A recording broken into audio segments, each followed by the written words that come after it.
2025. It is that time of the weekend.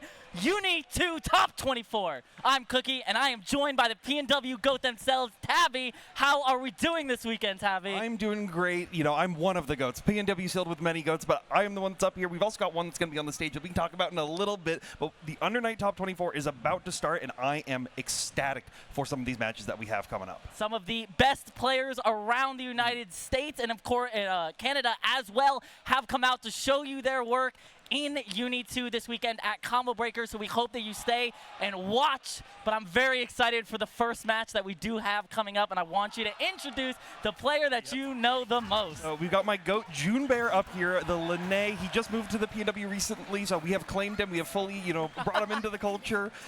He is a very, very aggressive Linne player. He's actually a gear player mostly. It's where I've seen most of his success, and he translates that over to Uni very well, utilizing things like TK Kuga for like a lot of those air options that are in those games. Meanwhile, our other player is our wonderful friend, John Woke. John Woke, a.k.a. Spinach, a.k.a. the Baby Rage Boomers, coming up with the Carmine, of course, an undisputed top tier in this game. But Spinach has been playing this game for God knows how long, one of the oldest players that we have in the scene. It's no surprise to see them here on loser side at Top 24, but we are getting into your first game of UNI2 Top 24. You can already see the aggression coming out from both these players right now. However, Spinach finding these big first hits that are coming through, trying to get that Carmine game plan really going off to its fullest, but Junbear just wants to create the space, trying to find opportunities to anti-air them at all, but can't find any opening just yet until right now. Yeah, nice rising JA to catch the air-to-air. Really great stuff from Junbear. Do they spend the meter here? Nope, they just go for Okie. That doesn't work, but the shield in front of them. Nice grid break from Junbear. Yeah, I like that not using the meter right there to just use that CS to be able to save meter for situations like this to try to get out, forcing Spinach to use that VO. And oh no, you got hit by the last hit of wheel right there? Yeah, this doesn't actually bode well. You do get one bomb set up off of this, I'm pretty sure. Oh, doesn't go for it, goes for wheel instead. But this is Spinach's round to lose. Yeah, it's also Junbear's if you get hit by too many of those 2Cs right there. Bomb has been set, but we force functioned it out. Has the CS as well to close out the round as long as we do not drop it. Yeah, built it in the middle of that FF animation, which is really big for Junbear to get that lead. Slight meter advantage, but it's really not going to matter at the end of it. We'll see how it goes. Where are you going?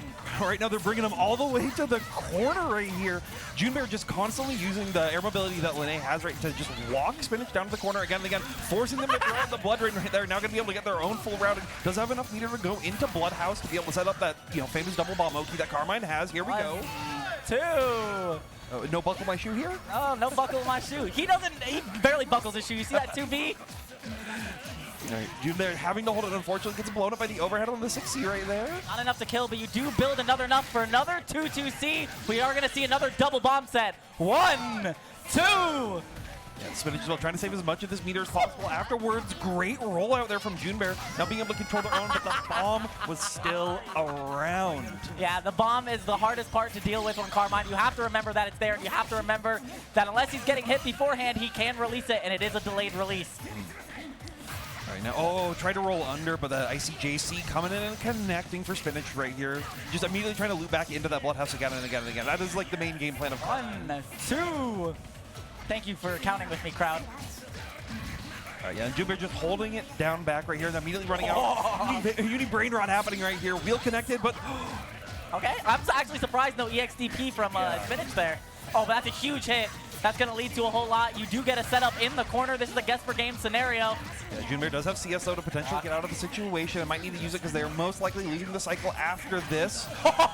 Where are you going? 5 feet. Great hit confirmed from Spinach. Taking game number 1 over Junbear. Excellent stuff. I really like Junbear's game plan coming into Spinach. Spinach is just presenting all of Carmine's super strong options again and again and again. And Junbear's willing to take the risk, willing to do things like that, using the dash follow off of Kuga right there to be able to punish them for trying to go for any kind of projectile game. And another great air-to-air from Junbear. Yeah, really great stuff. They do get the side switch into the corner. Drop on the combo, but nice OS from Spinach there with a 3-bad. Yes. Junbear was expecting them to jump in, so unfortunately that 6C got clipped, and they also tried to DP out of their own wheel hookey, but it's not going to work just yet. Utilizing that new buff Air Force function right there on Spinach's end. How much are we willing to spend? I think we spent it all, right? No, we dropped the combo. You do drop the combo. How do you get out? Nice 3D from Junbear. Has another chance to play the video game. Yeah, EX Kuga coming in, giving those plus frames, allowed to come in. That other Kuga connects, but... Have to be scared of 214C here. Yeah, you need to do something crazy. Yeah, you be able to utilize that plus frames and now punish that DP. Junbear just has to keep it tight, and they should be able to keep this round into their favor. Yeah, should just be able to spend 100 meter here to get the kill. Doesn't even need it. So we go into this round with 200 bar, a big meter lead for Junbear. Yeah, Junbear has a lot of really good meterless optimizations on their combos, so they've been very consistent at being able to find those kills able to keep 200 meter going into the next round. Unfortunately, it might not matter too much because we are getting tossed back into the corner bomb set. Oh, too early on the throw protection. Nice FF from Junbear to escape that, but doesn't have the vorpal cycle here. Doesn't matter. My 5A is going to meaty that CS. Yeah, being able to just commit to that 5A immediately after the CS, not allowing Spinach to do anything, does force them to VO. They have to put the Blood Rain as well to keep the plus range, but Junbear blocking out and teching all the throws, but you still get hit by the 2A. Yeah, that immediate jab mash on the dash up there. Really great stuff from Spinach to hold the control. Has a slight life lead, but Junbear, so much meter, what a hit! Yeah, you can't really afford to be in the air too much. That hit from behind, oh my goodness. Junbear ready for the big confirm. They're going to be able to steal the corner and maintain the cycle in this situation, which is very good. But the anti-air OS coming in from Spinach is enough to take the round. I wanted J6B CS off of that assault, but Spinach ready with the OS and 1 round away from sending Junbear home. Yeah, and Junbear even tried to catch him out with the Helm Breaker, but unfortunately didn't work. We did get the mid-screen Bloodhouse, so only single bomb set, but we're going to be pushing you further and further into the corner where Carmine is at his scariest. Actually surprised you blocked that empty 2B low. But the FF doesn't work that time, gets clipped by the bomb, but we're out. Yeah. Junbear slight life lead, huge meter advantage, but it doesn't matter. The 2C is massive from Spinach. This will lead to another bomb set. Oh, never mind. And having that puddle set from before allowed Spinach to be able to get that better routing right there. Junbear, they're finding ways to tech out of the corner. What a shield. Yeah. Oh, force function not getting the full follow-up on there due to the distance right there. Great Abari from Junbear right there in that situation. His face on that one was very funny. Oh, the overhead on the 5C. Should be able to kill here. You will build 200 meter for the infinite worth as long as we do not drop it. Junbear is taking it to game number 3. Even keeping it calm, not even needing to do 3 buttons with the classic CVO routing. Junbear has found the path to victory they need. Now it's up to Spinach to be able to be like, okay, why did I lose? What happened? What do I need to do? Yeah. This is going to be one hell of a final round. Spinach, all smiles. John woke with the fit. Okay, that's definitely an anime start. Looked like a combo G-San video. It did look like a combo G-San video. Oh, got clipped right there, but Spinach not able to find it because it was a little bit awkward. Junbear doing a great job with these dash follow-ups off of these Icy Kuga confirms. Yeah, the Icy Kuga into the dash, great confirm, but nice stagger into the 2B. A huge counter hit for Junbear here. We can spend 100 bar to put this a little bit above 4K, but not going to do it. No, we'd rather be saving it because we'll need it for a situation like this where we might need to spend that 100 to guarantee the kill off of this round and don't give them a chance to enter the EX Carmine land. Nice job from Junbear. A very strong round, gets it done in 30 seconds, and all of a sudden, Junbear is on set point over Spinach. But Spinach has been in this situation before and can find these opportunities to get out again and again. It's up to Junbear to really be the one to close it out. 6Bs are going to be coming through, allowing Spinach to play a little bit more. Oh my God. Helmbreaker, how did you whiff in front of the wheel? Oh, nice 6 FF. Where are you going, Spinach?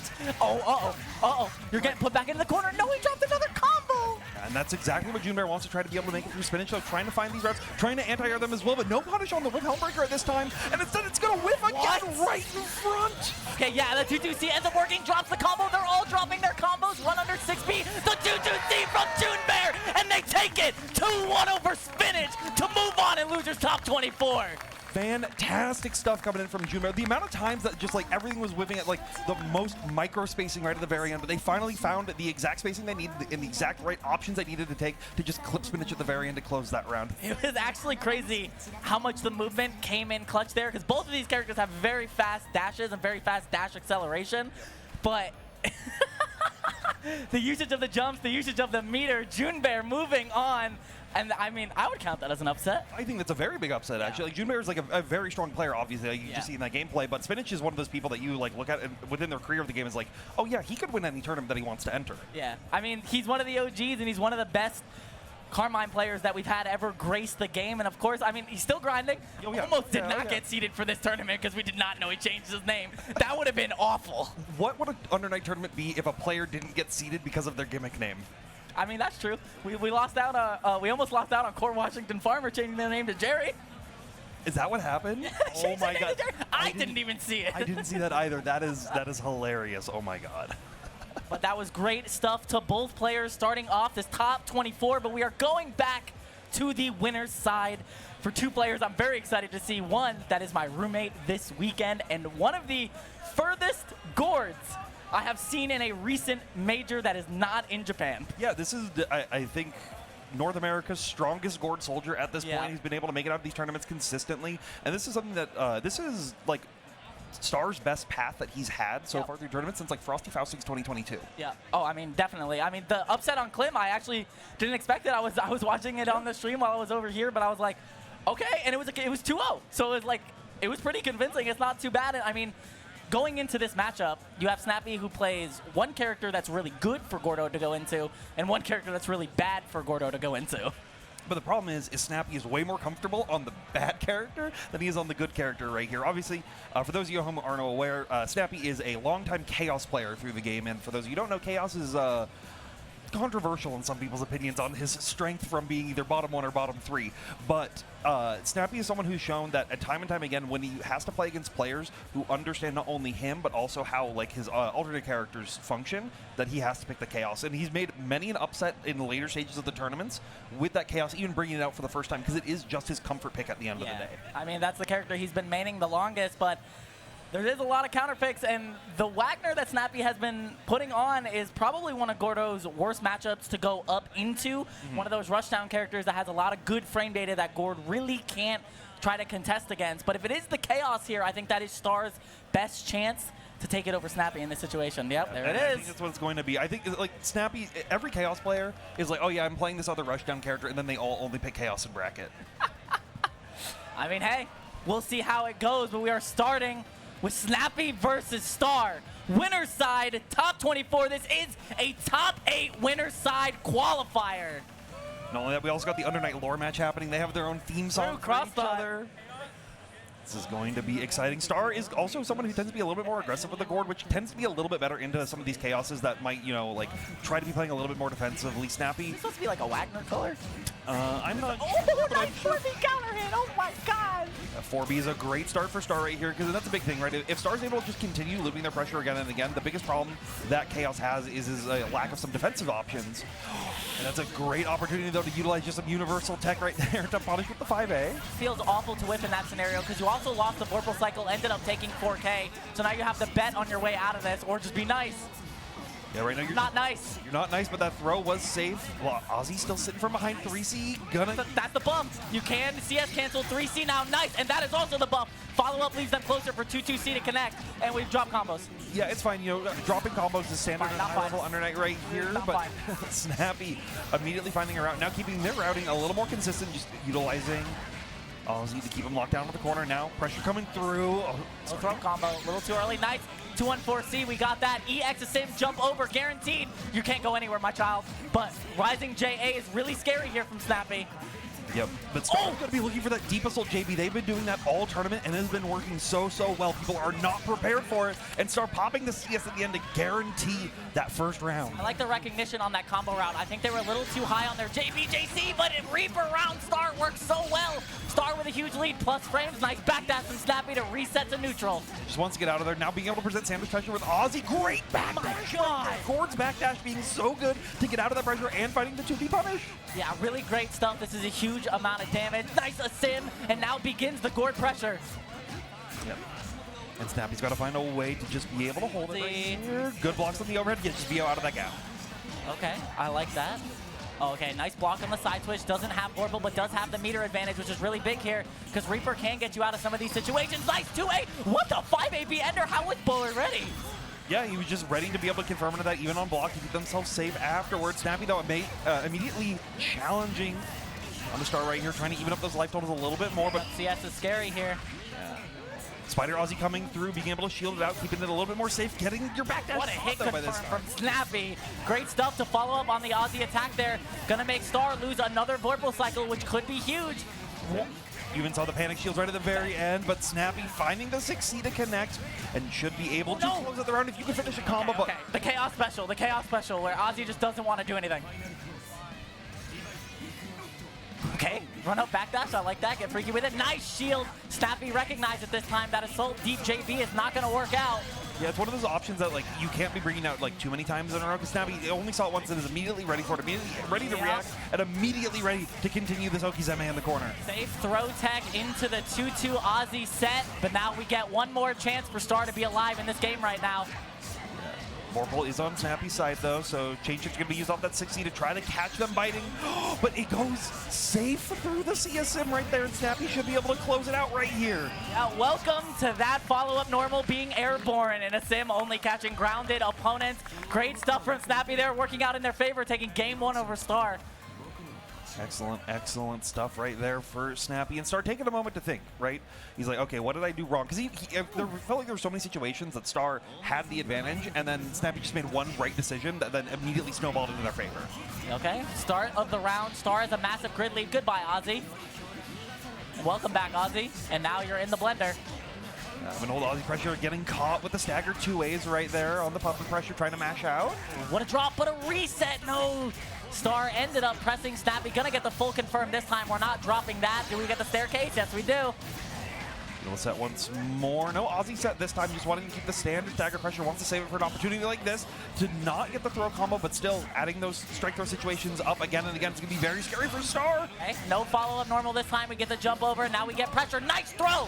Counter hit from Star. This is huge to start. Massive grid lead, which you could need for this next Vorpal cycle. What a grid break. Nice read on the defensive habit. And bringing that grid up even more, so when they pop that CS, they're going to be able to build a ton of meter after spending it again. But we'll be seeing it here, staggering out. Snappy, though, being very patient on the blocks. Oh, nice shield on the 2-2A. Then he's going to secure the cycle. Actually, assault over Ozzy. The push out is a little too much, but the drop combo is even worse. Yeah, but now you still have to hold all this Aussie pressure, right? Star now forced to VO, forced to come through 6s and 5s, gonna get blocked out. Plus, here with the plus frames. I don't even know what he tried to do. The throw does work there, though. 5A definitely would have won in that scenario, but I guess Star didn't want to commit to it. Yep. Where are you going? Great air to air with the JC right there. Should be able to push them all the way down to the corner. Great hit confirm. Uses the 6-6 FF to squeeze a little bit more damage out of that confirm. And now Snappy being very aggressive with his shields, knowing that as soon as he's able to find these push block situations, that's actually where he's able to punish Star the most. Nice tech on the throw. Yeah, 2-2B behind to keep it safe. We Reaper out, get rid of Ozzy. And yeah, you're not going to press the button that time. 5A will work, but the drop combo is even worse. Fine, we just tech out. We reset to the mid screen. We are pretty safe right here. And Snappy now just going to be zoning with Ozzy. Star looking for an opportunity to try to, destroy him, but it's not going to work out. Allowing Snappy to come in, sending it out, and finding another great hit. Maybe he tried to buffer out a reversal. We've seen it do it a couple times before, but going to get knocked out in the corner. Next hit could be death for Star. Nice 3D. We are free. We might have Celestial. Oh, what a bait! Backdash and the overhead with the full charge 5C, but wasn't ready for the confirm. But we are ready for this one, 200 meter on deck. So as long as Star keeps it tight right here, we will get CB. Not enough time. Like that. Yes, there we go. Gets the sim follow-up after CS. Really great stuff from Star. Still in this set, but Snappy still one round away from setting Star to the loser's bracket. Round start, dash up 2C low. Yeah, 2C being like a much better option than you would think in a lot of situations, especially with how much the Snappy has been wanting to go into the air historically in this match and other matches throughout this tournament. Star being ready for this and being ready to keep these rounds going. No rising J. Hey, nice! Actually baits it out. You can actually die here. You can die here. I think you actually are, because you're just popping the CS and immediately should be able to kill the IW mid. You dead? Oh my god! The boy does damage! 5K and a perfect! Star brings it to game number 3. Excellent, excellent stuff from Star. Having that specific optimization to find that. He's looking at him. Yo, he's looking at him. Yo, he is looking at him. Yo, Star, let him know. Snappy, though, just in a zen state, trying to be like, okay, what am I going to do? And hits rematch. Doesn't opt to go switch to Wagner. Knows that Chaos is what he needs to do. He was able to win a round before. He just needs to do it one more time. Oh, Ozzy's still here. The 6C does whiff. 6-6 FF gets shielded. That creates a little bit more of a gap. Not unsafe, though. But yeah, the 2-2A there does have a pretty big gap that you can match out on if you have the fast enough normal. Was looking for the 2-2A that not only reset the pressure, but also be able to destroy Ozzy at that same time with it. Dash B not going to go right here. Good backdash out. And now no Ozzy. Great use of these mortal slides just to constantly be killing Ozzy where you can. Because Spider Ozzy comes through, and that's when it's dangerous for Star. Yeah, really scary stuff. Yeah, you had the shield there. That was close. Ozzy's gone again, though. Plus frames. You're still a little bit far, so yeah, backdash does get them out. Patience. No, the grid break coming through. Snappy getting a right read on the stand shield as Star was expecting more jump-ins coming in. And now that life total is getting very, very low. You were like one touch away. Yeah, you can't actually die on the next hit here. Rebuild enough meter. Now you're definitely dead on the next hit confirm here. Will they bite, though? Will they spend the meter? Nice tech on the throw. We're out finally. The 6B is not what you want, I don't think. That was definitely supposed to be 623B to be able to CS it afterwards. Maybe that's definitely an option. Maybe they wanted the cheeky double overhead. but it's not going to work. Hey, that's an empty assault JA to get the grid break. Yeah, Snappy's been very defensive on just using shield as his main anti-air option, as it is like Chaos can do in a lot of situations. So Star recognizing that, being able to find this pressure, be able to keep the Vorpal Cycle into his favor. Jumping over the Asim, though, is what Snappy needs to turn the tides back into the I actually wonder if one of the best options there is to do like Rising JA with Gord. It honestly might be. Okay, good guard thrust, going to be able to actually connect out. Force function coming through, trying to create some joning. I think that was actually, it wasn't plus, but it wasn't necessarily unsafe either. Yeah, it's just a dangerous situation, but that 5C is also pretty dangerous for Star right now. Being able to clip out both Chaos and Ozzy again and again. Okay, I like that. That's going to stall out the Vorpal Cycle to give it to Star. That is what he needs to get into this right now. He's going to need the meter plus frames in the fuzzy setup. Oh, that was a risky green shield, but it worked out for Snappy right here. Goodness. Vio out of the Asim right there. Star not going to be able to get anywhere out of that. Now has to hold this pressure once more, but does only need one real hit to take this round. Scary stuff. The side switch on the other side. Star didn't think he was going to get the corner, but Snappy doesn't have the meter to kill in this situation. No, but it's a lot of damage. It's going to put you into a one-throw situation, and Star has to risk a lot for its life, and unfortunately taking the throw will not keep him around. That is Snappy taking the set 2-1. Yeah, really great stuff. I actually didn't expect the FF roll there to actually take the corner. Star wasn't either, and I'm surprised the throw ended up killing in that situation. I don't even look like Snappy was super ready for it, but he just like quickly adapted and recognized that situation to go into their favor. So. Yeah, really great stuff. I need someone to clip that Star mean mug. That thing was killing me, but great stuff to Snappy. Qualifying top 8 winner side. Star still does have another chance to make that top 8. Get a top 8 Gord placing, which I am praying for. You know, we can hope to see, but I do have to say one thing. Let's go NorCal. I guess. Let's go NorCal. Snappy sitting on that winner side top 8 with Chaos, which happens honestly more than Gord nowadays, which is weird. But I mean, we can have the conversation about player skill, but I'm not here to do that. I'm not here to do that, but we might be having another Chaos coming up on deck as we have another old man match happening. We've got Rikir versus Silicon. These are two players who've been playing this game since the dawn of time. Yeah, oh yeah, definitely. Definitely old school players. No stranger to this stage. I mean, Rikir was the GOAT back in EVO 2019, the only North American player to grace the top 8 and the sea of Japanese players. Yep. And also might be winning his own goal right here, because he's played in Kidu for most of this tournament. Yeah. And he's had that bet going around. Yeah, the bet. Whoever can place top 8 within Kidu at a major gets his EVO medal, so he might get to keep his own EVO medal. I mean, we will see. He has to go up against one of the GOATs recently in recent years. Of course, Silicon, a.k.a. Chandler, one of the Chaos GOATs, has been putting in the work, especially with the Philly uni scene, hosting those weekly brackets. But it's one of those matchups, like he's one of those people that doesn't travel as much. Like, you don't see him at every single event. You usually see him at Combo Breaker. You usually see him at like Climax. He picked Lon, by the way. And I'm sad. And he picked Lon, by the way. He did lose one round and then immediately swapped to Lon, so that may have been like, I'm going to play Enkidu until I lose. But right now, Rikir is trying to win with Londrekia here. Silicon, though, just staying very patient. And Silicon also plays a very different playstyle than the previous Chaos that we just saw with Snappy right here. They are a lot more like reliant on using Ozzy at those full screen ranges, and it works out for a lot of situations for them to lead to spots like this where we've got multiple big hits on Rikir, but now they're only in the corner when it's life or death. One thing about Silicon too is he's more than willing to jump forward. Just like that. See? Just like that. The jump forward with JA for Ozzy to hit on the other side. Silicon loves jumping with this character and using the 236 from Ozzy while airborne, just like that. It's a great option to be able to try to cross up some of your opponents in the game. Their cross-ups can tend to be a little bit hard to find. Rikir missing out on the Ozzy kill with the 5B right there is actually pretty huge, because that allowed Silicon to recontrol the screen right here. Got the flamethrower to connect as well, and we'll be bringing you back to the mid-screen, but Ozzy is ready to come through. Oh my god, I thought it was going to be the force function, and he got the 3C jump cancel. Huge recognition from Rikir to get back into this game. Throw with, but it's plus. Antecker. Here, keeping the pressure, going to do something unsafe right here because we have the meter to keep the plus frames, we have CS to do it, and Silicon once again trying to just hold up forward to get out of here, but Rikir is ready to control that. The backdash whiffing the JA does not feel good if you're Silicon and you're one gets away, but the wake up gas block to get out of the corner. Silicon is awake. Yeah, definitely awake and alive right now, putting both players into essentially a one-touch situation. Not a ton of meter available on deck, but Silicon finds the hit, has the CS, and should be enough to take game number 1. Great stuff to Silicon, putting on the pressure. Rikir gonna take a second, but he's locked in. He's locked in. Rikir taking even less than a second, was immediately just getting into that rematch, knowing that they have work to do. They have a mountain to climb here, and Silicon just playing patient, but getting clipped by the Rekka follow-up that even Rikir wasn't ready to confirm off of. Nice tech though, Celestial. Oh, just short. Great shield from Silicon to stop Rikir from getting Celestial, which would have been huge. Goodbye, Ozzy. Yeah, great use of the fireball, not only to control the horizontal space, but be able to kill Ozzy if he tries to come up close. He is back though and ready to party now, and the immediate run-up, but we still get a cross-up off the 5B. Rikir was like 6 steps ahead with that full run rising JC.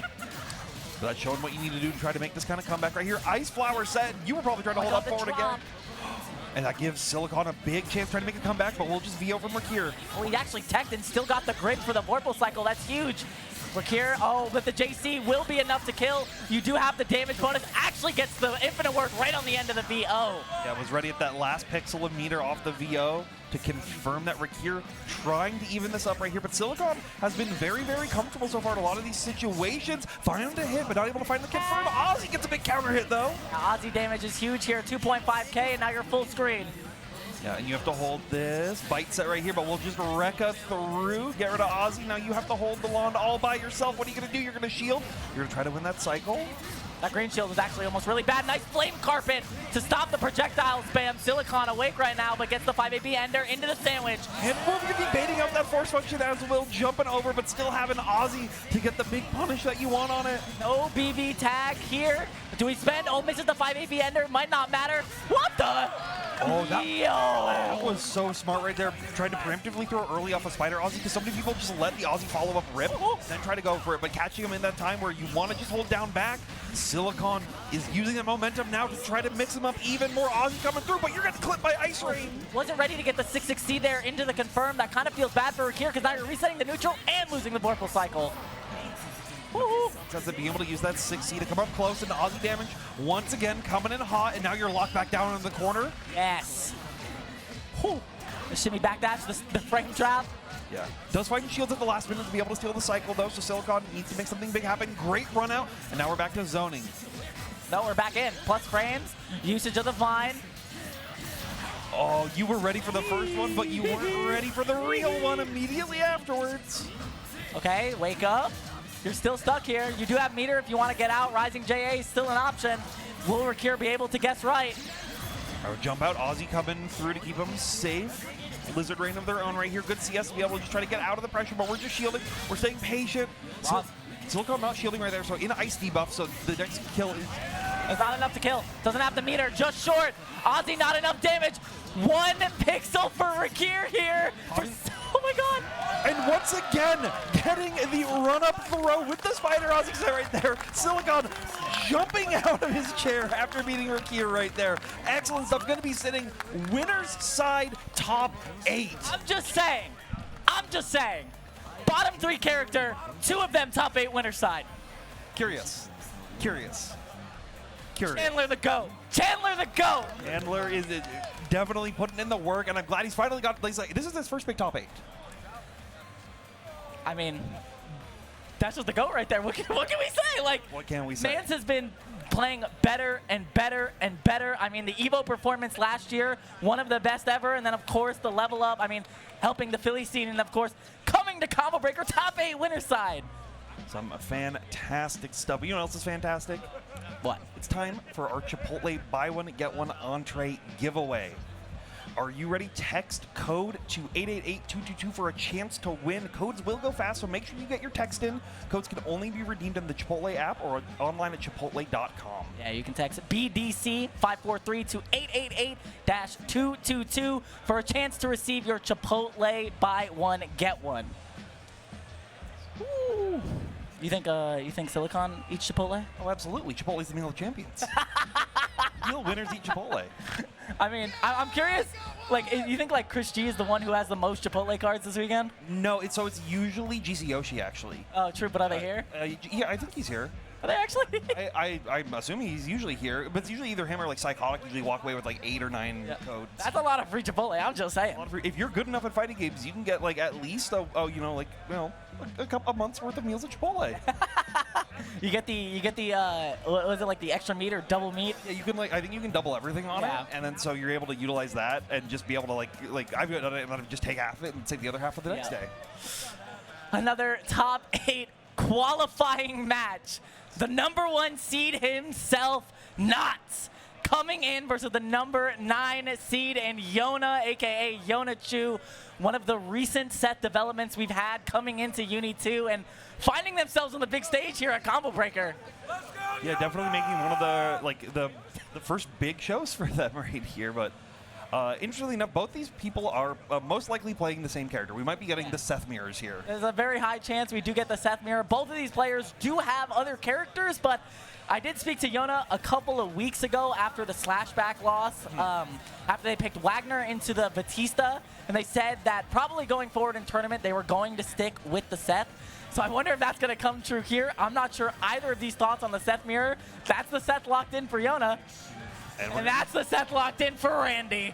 We're in some real 20XX environments right here with the Seth mirrors, and these two also play like very similarly for their Seth gameplay. They both have the same like ideas and how they want to be piloting. So it should be very interesting to see, you know, like what's that next step that they need to take to be able to make it through. This is going to be one hell of a set. I know Yona has looked up to Knots' Seth gameplay for a while now, so a lot of the bad habits they have is some Knots. Okay, blame Knots if Yona loses. Well, and you can blame Yona if Knots loses here, as our players are getting into it. Knots, for context, is going to be the dark blue Seth. Yona is the yellow-orange Seth right here, and the one getting grid broken with that run-up throw. Both players having the tools of what they need to get out of each other, but it's going to be up to them to figure out what they need. Good micro stare down right there. Oh, still grid broken, though. This is going to be huge for Knots. Should be able to kill off of this combo. I don't even think needs to spend 100 bar. Yeah, no. I don't know. Being able to keep $200 in the pocket for the next round. Yeah. All right. Oh, my God. Round start DP okay. We're free. Nice 2C into the 5-8 rebeat. Yona on the offense, but all of a sudden resetting the neutral. Oh, yeah. Here we go, baby. Good tech out right there. Yona able to get a big counter hit on the 6-2-3. What a huge pickup with the 5B there. That is great stuff for Yona here. Going to start off with a huge lead. Look at this damage, by the way. Look at that damage, by the way. Not only is this big damage here, this is big damage on Seth health. Yeah. Some of the lowest health in the game, so you do not get to make as many mistakes as you really want right here. Another orb set right here, putting you into a scary situation, and you got counter hit right there trying to press out. Yona almost with the perfect. Bites right back at the heel of Knots. Not done just yet. Even meter edge. Oh my God. Good use of the B dive right there to be able to hit him with the unblockable. Knots, though, not letting that phase them at all. Immediately coming in with the swiftness, being able to lock him back down to the corner once again. Yeah, you're going to be stuck here. We are going to spend 100 bar, and we get the orb set off of this. Oh, big grid break as well. Knots just getting the reads again and again and again versus Yona. Hey, do you die? Do I think, because you're at IW min damage rates? Not going to spend it, but I mean, you don't have a lot to live on here. The EX Seth might have to come out. Yeah, EX Seth will need to come out, but it's not going to come through as Knots finds that run-up throw to take game #1. Yeah, really great stuff. That mix-up really surprised me, but that was a hard hill for Yona to surmount right there. You just had everything needed to go right in your favor, and you couldn't trade it all. Hey, Seth stuff is happening. Yeah, Seth stuff is happening. Being able to use the falling JA right there to clear out Yona's orb and then immediately run up and punish them afterwards for trying to set that FF to mix them up a little bit more, but Yona doesn't let it sweat. 2A Abare after that pressure sequence, able to quickly even up these life totals. Ended up dropping the combo and the 2A punish for Yona. That's a huge open up, gets the orb set. Never mind, I don't know what that was. That felt like a misinput. Yeah, may potentially happen, but missed the TKP orb, I think. There's the orb. Yeah, players trading back and forth. Great late throw right there, right before the orb is about. Oh, the grid control there. Knots up back. Yona slight dash forward into the concentrate to secure the cycle. Goodbye, orb. Yeah, good recognition. Oh, now getting the full charge in the force function, so next orb's gonna be a little bit scarier. Unfortunately, it does get teched away. Both did FF charge. Nice 6-6C from Yona. This is huge. Will we mess up the setup this time? I hope not. This could be a guess for game scenario. Command grab into CS will kill in this situation. Now we'll have to see what Yona wants to bring to the table. No, but Randy gets a very aggressive dash block and now gets a great trade as well. By the way, you're dead. If you're willing to spend this all, you get IWEX into death. No, he got that! Oh my God! Yona not done yet! Rising JA, I'm not out of this! Just utilizing the almond scratcher to its fullest right there. That's crazy. That's crazy. Okay. Great. I like this corner combo. That actually did hella corner carry. Yeah, it is Seth, so being able to get anywhere coast to coast is what you want. Whoa! Concentrating the face may have been a misinput right there, but Yona responding in kind with the VO to say, get off me. Now C-Dive not going to connect. Not's going to get a big punish. We can see if we can finish the combo this time. I guess. I mean, it is in foam, but the timing felt a little strange. Okay. Knots with a huge lead here. Might secure the Vorpal Cycle. No, great wake-up shield from Yona. Yeah, I know Yona has a group of VO or a group of Grid as well to be able to pop that CS if they want, but they might not get a chance to use it. Yeah, 1 round away is Knots from securing a top 8 winner side spot. Nice round start backdash from both of our Seth players. Start backdash orb. The Seth Brainworms have fully activated. Rising JA connecting once again. This time, though, in Yona's favor. Yeah, that works out so well. That secures them the Vorpal Cycle and a great chunk of damage to start. It begins. All right, good blocks right there on the orb. Not getting blown up by any of the fake mix that's coming through. Yona the Patience trying to get Knots to press, but we'll only find it when we need it with the big counter hit. Yeah, not going to secure the Vorpal Cycle off of this, so you're going to have to guess on this next Oki interaction. Wake up CS or not. Messes up the sequence again. No TK orb. Knots is out, but nice tech. Staggering the pressure once more. Yona getting an orb set right here. Yo, the sequence from Yona still has the Vorpal Cycle. Yeah, the 5A run-up Knots is going to work. That is a huge open-up for what they needed in this round. This could spiral out of control. Yeah, this is the start they need. Now going to be able to get an orb set in their own favor. Going to be able to start looping their own pressure, potentially, if they can land that big hit. But Yona has the patience to just block, wait for their own opportunities to press right here, blocking out the assaults that are coming in from Knots as well. Nice patience, not getting opened up just yet. Still here, whip throw, not plus, and that's an arrow. Stand Tecker! Knots getting a reset right here off that, not being able to finish their first combo. Does have a lot of meter on deck right now, and maybe could have killed, but Yona finds the throw right here. The run up from Brandy, not scared yet, but Yona is not done yet. 1-1 here. Ooh, excellent stuff from Yona right there. And Yona doesn't even look phased. Yona is just like, yeah, it's a day that ends in Y. We're playing the Seth mirror. That's the face of a warrior. What can I say? Hardened by the battlefield of net play. Definitely, okay, good 5A right there, but wasn't able to be ready for the confirm, so we'll just find the next one instead. Okay, gonna lose the Vorpal Cycle. No, the bad shield didn't get broken. That is one saving grace, but that's even worse. Yeah, taking the command grab so they get some better Oki right there is a little scarier. Okay. I love that. Great hit confirm. That actually secures you a knockdown in the orb set. Yeah, and securing you a bunch of grid as well to make it so that Knots has to take a couple of risky shields if they want to keep the cycle afterwards of that situation, which now gives it back to Yona, allowing them to maybe get through some more, but Knots is just continuing this pressure again and again. All right, as long as we don't drop this, we do get a setup that is going to secure Knots the Vorpal Cycle, which is really, really important here because command grab is a real thing. Yep, there we go. Big assault that connects right there for Knots, being able to pop the CS as well, putting them once again 1 round away from taking this set. Doesn't have the meter. Run up round start 5A. Yona. Okay. I like it. Just, yeah, keep it simple right here. So much damage off of a 5A. What are we doing? We're playing Seth. That's what we're doing. This is what this character wants to do. He's going to be a lot of damage, but he's going to take a lot of damage as well.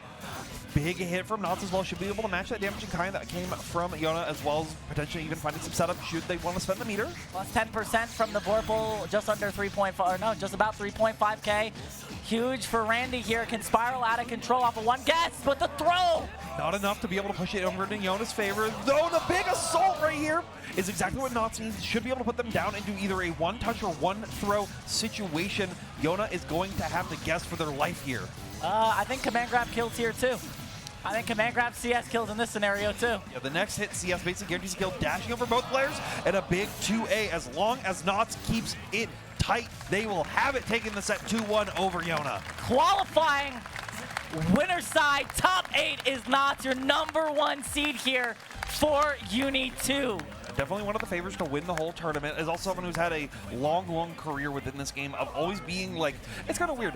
I feel like we've always had like who's the best player in North America discussion, and Knots is very rarely the person in that, despite always being like right next to all those players. I mean, has he reached the precipice? It's like, we've had a series of tournaments where it's like Defi and BigBlack always find themselves in grand finals against one another. Who's always in third? Not Randy, because he doesn't travel that often. Travel that much. Usually when he travels, he usually makes it pretty far. Yeah, I mean, you're not wrong. You are not wrong, but what did he do at Climax? Wasn't there. That was, you're right. I mean, that's just how it is. But I mean, shades of what is coming up of what happened last year. We got a grand finals of Knots versus BigBlack. Yeah, and we've had that match happen again and again and a couple times, but that's a match that, that's future us's problem. It's not something that we have to worry about just now. I'm worried about it just now. I think Knots needs to be worried about it, but I think you and I we're going to be big chillin'. We're going to be coasting through that. I mean, speaking of just now. Just now? JustEvan? JustEvan on JustEvan? The GOAT, one of the Southeast Byakuya GOATs, coming up to fight the Southeast Byakuya GOAT in BigBlack. The AI that was able to kill Clear Lamp? It's no longer Clear Lamp AI. Clear Lamp is now the BigBlack AI. But I'm just saying, we got up on the stage right now the coalition of Southeast Byakuyas. And these are two Byakuyas that also play on both ends of the spectrum of Byakuya. They're both pretty defensive as a whole and wanting to play that with punishy footsie game. But also BB is very much, he's a robot. Straight up, if you've seen him play, if you've seen Undernight, you've probably seen BB. He's going to down back for 99 seconds and say, what are you going to do about it? I mean, this is going to definitely be the onus to be on Evan. But one thing that has been changing as of late is BigBlack's tendencies on defense. That is true. Yeah, he's especially because the sets versus Defi have been trending into the Defi favor. Yep. He's trying to find that next step. He's trying to find that way to evolve forward. And I don't know if he has it figured out just yet exactly what he needs to do. And I don't know if Evan fully has the right game plan built yet. I mean, I think this one can really go either way. I mean, Evan is one of the other ones that was seeded for the top 8 slot, and I'm not surprised to see them here in a potential top 8 winner side qualifiers. And I've seen some things happen this tournament so far. Yeah, I've seen some things happen. There have been many an upset, both from the random people in pools who are way better than you think, to players who were seeded to make it deep, ending up dying out pretty early. Rest in peace to Vale. Rest in peace to Vale. 07's in the chat. Southeast Mikas, we just keep doing it to ourselves, don't we? But it looks like they're ready to go. Your last top 8 winner side qualifying match. BigBlack versus JustEvan in the Byakuya mirror. A mirror of just honest footsies. And we say that as a joke sometimes. This is very much a footsies mirror. They're both going to be trying to play some big spacing traps. Well, then if they see their opponent try to make a risky gamble, utilizing their own tools to punish them accordingly. And you already see it. Both players just immediately walking back to that full screen range and being like, what are you going to do about it? Okay, run up throw, gut tech. The run up throw again from BigBlack does not get teched. No, and I think Evan's willing to take some techs right here because taking hits is generally going to lead into some worse situations in regards to just the webs being, multiple webs being set on top of it. BB though saying throws won't win me, hits will, and already finding another big hit. Yeah, that's huge. They're not going to actually go for the web set, but still gets 2 webs to set down anyways. And he's on offense and somehow gets Celestial, but we get the teleport low, a perfect to start off for BigBlack. Yeah, BB's also been using, utilizing the teleport a lot more. It's something that you didn't see Byakuya players using a whole lot in the past because it was always oh, it's reactable. But when you have so many options layered on top of it, it starts becoming a real tool again. So BB getting a lot of use. I mean, it was good to me. It was good previously. It just got better. It did just get better in the most recent patch. You are right. BB not able to find the big setup that they're looking for here, but will find another throw to connect web on top, forcing you to hold this. Okay, we're stuck.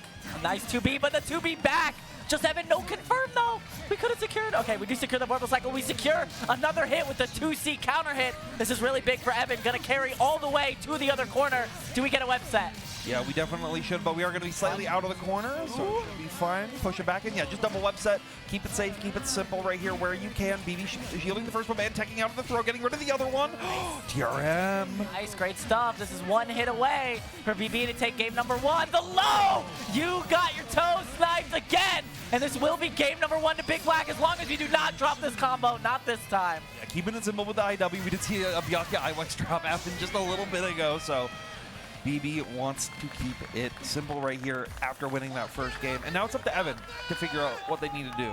Listen, if there's one thing I love about BigBlack, it's how 9 times out of 10 I say he'll finish a combo, and he does not do that. No, but it's honestly a part of his game plan at this point, right? I don't think it's a part of his game plan. I'm not going to lie to you. What is it? Not intentionally, but it is. No, there's no mind game there. If you wear socks and slides, there is no mind game there. BB already taking the early aggression in the set, realizing that they have that tempo swing into their favor a lot. Evan just playing very reactively right now, trying to figure out, like, okay, how do I open up BB? What do I need to do? I get hit by the web right in front of you. Unfortunately, that is exactly what's about to happen right there. Apollo's gift of prophecy affects us all right here, but can BB land the web? Okie? No, he can't! So Evan gets out of the corner for free! Oh, but the double vorpal here! Will it end up mattering? Will you get CS in a 2-3-6C? Good old undernight stare down right there. Evan tried, both players tried to find any kind of opening to take, figuring out what they need to do. Vorpal still in BB's favor, but immediately goes over to Evan, not able to find the pickup off the counter hit as well. Okay, we can take it slow. Nice. Gets the 5A punish on Rekko 1 there. That is one of the things that is really bad about this matchup is that Byakuya 5A can actually punish space first Rekka. Here we go, Evan, and unlike BB in the last situation, can land the 3-web. Okie, great tech over there. The patience, the stare down, the run up throw gets tech, but the 5A in response. Evan says, I'm not done just yet. It is still my turn. And it is going to be their turn again. Once more has the meter on deck and has the Vorpal. Yeah, double web because we already have the floor web still set. Oh, but actually Vorpal cycle goes to BB. Whiffs the throw on the dash up. That's not good. Oh, the GOAT OS. Yeah, it jumps out of the web set as well because you had 16 seconds and maybe had a chance to live. But unfortunately for Evan, BigBlack found the way at the last minute, sitting 99 seconds away from moving on over to that top 8. 11 seconds left on the clock, by the way. Only BigBlack would ever make that happen, but we will get a web set in the corner here for BigBlack. Does BigBlack know the Tootsie Roll center of a Tootsie Pop? 1, 2, 3. Good dash block right there to get out of the web and try to regain some space, but BB pushes them back into the corner and hits him with a big 2B. You cannot escape me, child. The 2B does connect. This will be another web set. This could be a guess for game, but BB drops a combo, but technically that dropped the combo too. But please just kill 5AB into the infinite worth. BigBlack taking it 2-0 over JustEvan, qualifying winner side top 8. And Evan just throwing his hands up being like, are you not teching that is what killed me? Trying to get the delay tech right there. Very, very unfortunate. I never said it was the coalition of the perfect Southeast Byakuyas. Just the coalition of the Southeast Yeah, Byakuyas. the Southeast Byakuyas. You can. The sponsor can be spaghetti. It's fine. The sponsor can be spaghetti. I'm just saying, it's never clean when the Byakuyas are on screen. That is true. That is true. But congrats to BigBlack making it into that winner side top 8 match. That is our full winner side locked in. Well, that is your 4 winner side top 8 qualifiers that you will be seeing here on the main stage after we are finished with the rest of your top 24 qualifying spots. But the Wizards are here.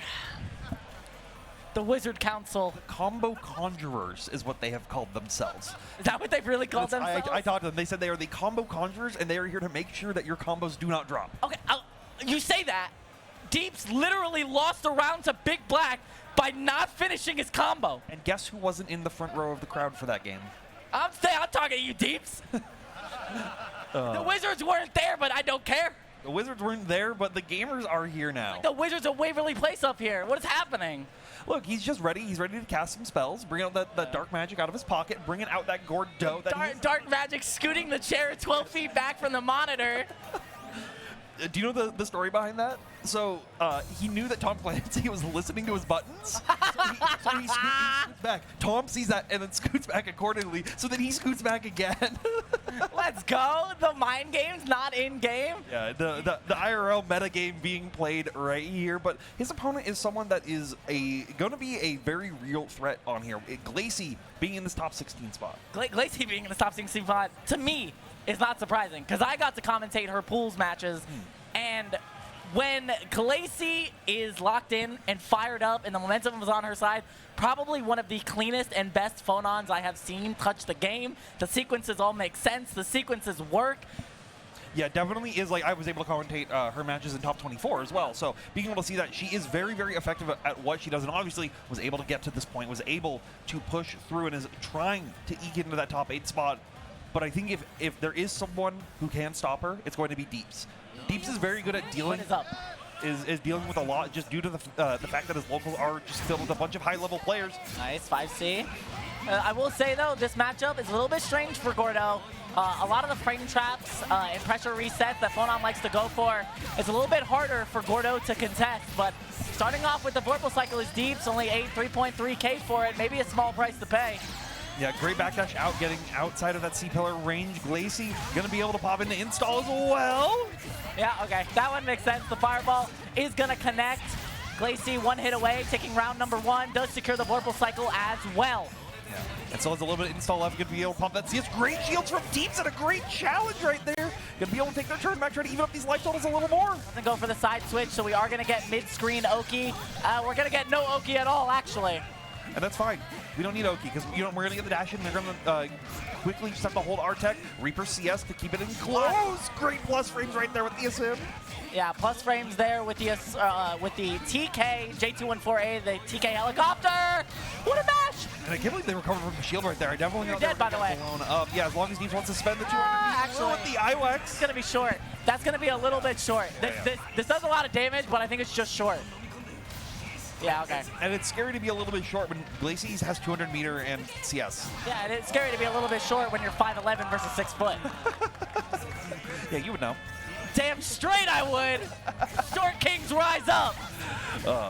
But Glacey's not falling short this time right here, finding the first big hit of the round, going into their favor, which has happened again, but Deeps, I think, is really going to be rewarded off of finding these hits on defense to be able to stay safe. Okay, we reset to the mid-screen, but Glacey still with pressure. Nice bait on the green shield. Secure the Vorpal Cycle, run up a sim, though. That's my 12-frame command grab. Woohoo! Off the tech right there. Glacey taking their turn back. Okay, can we finish this combo?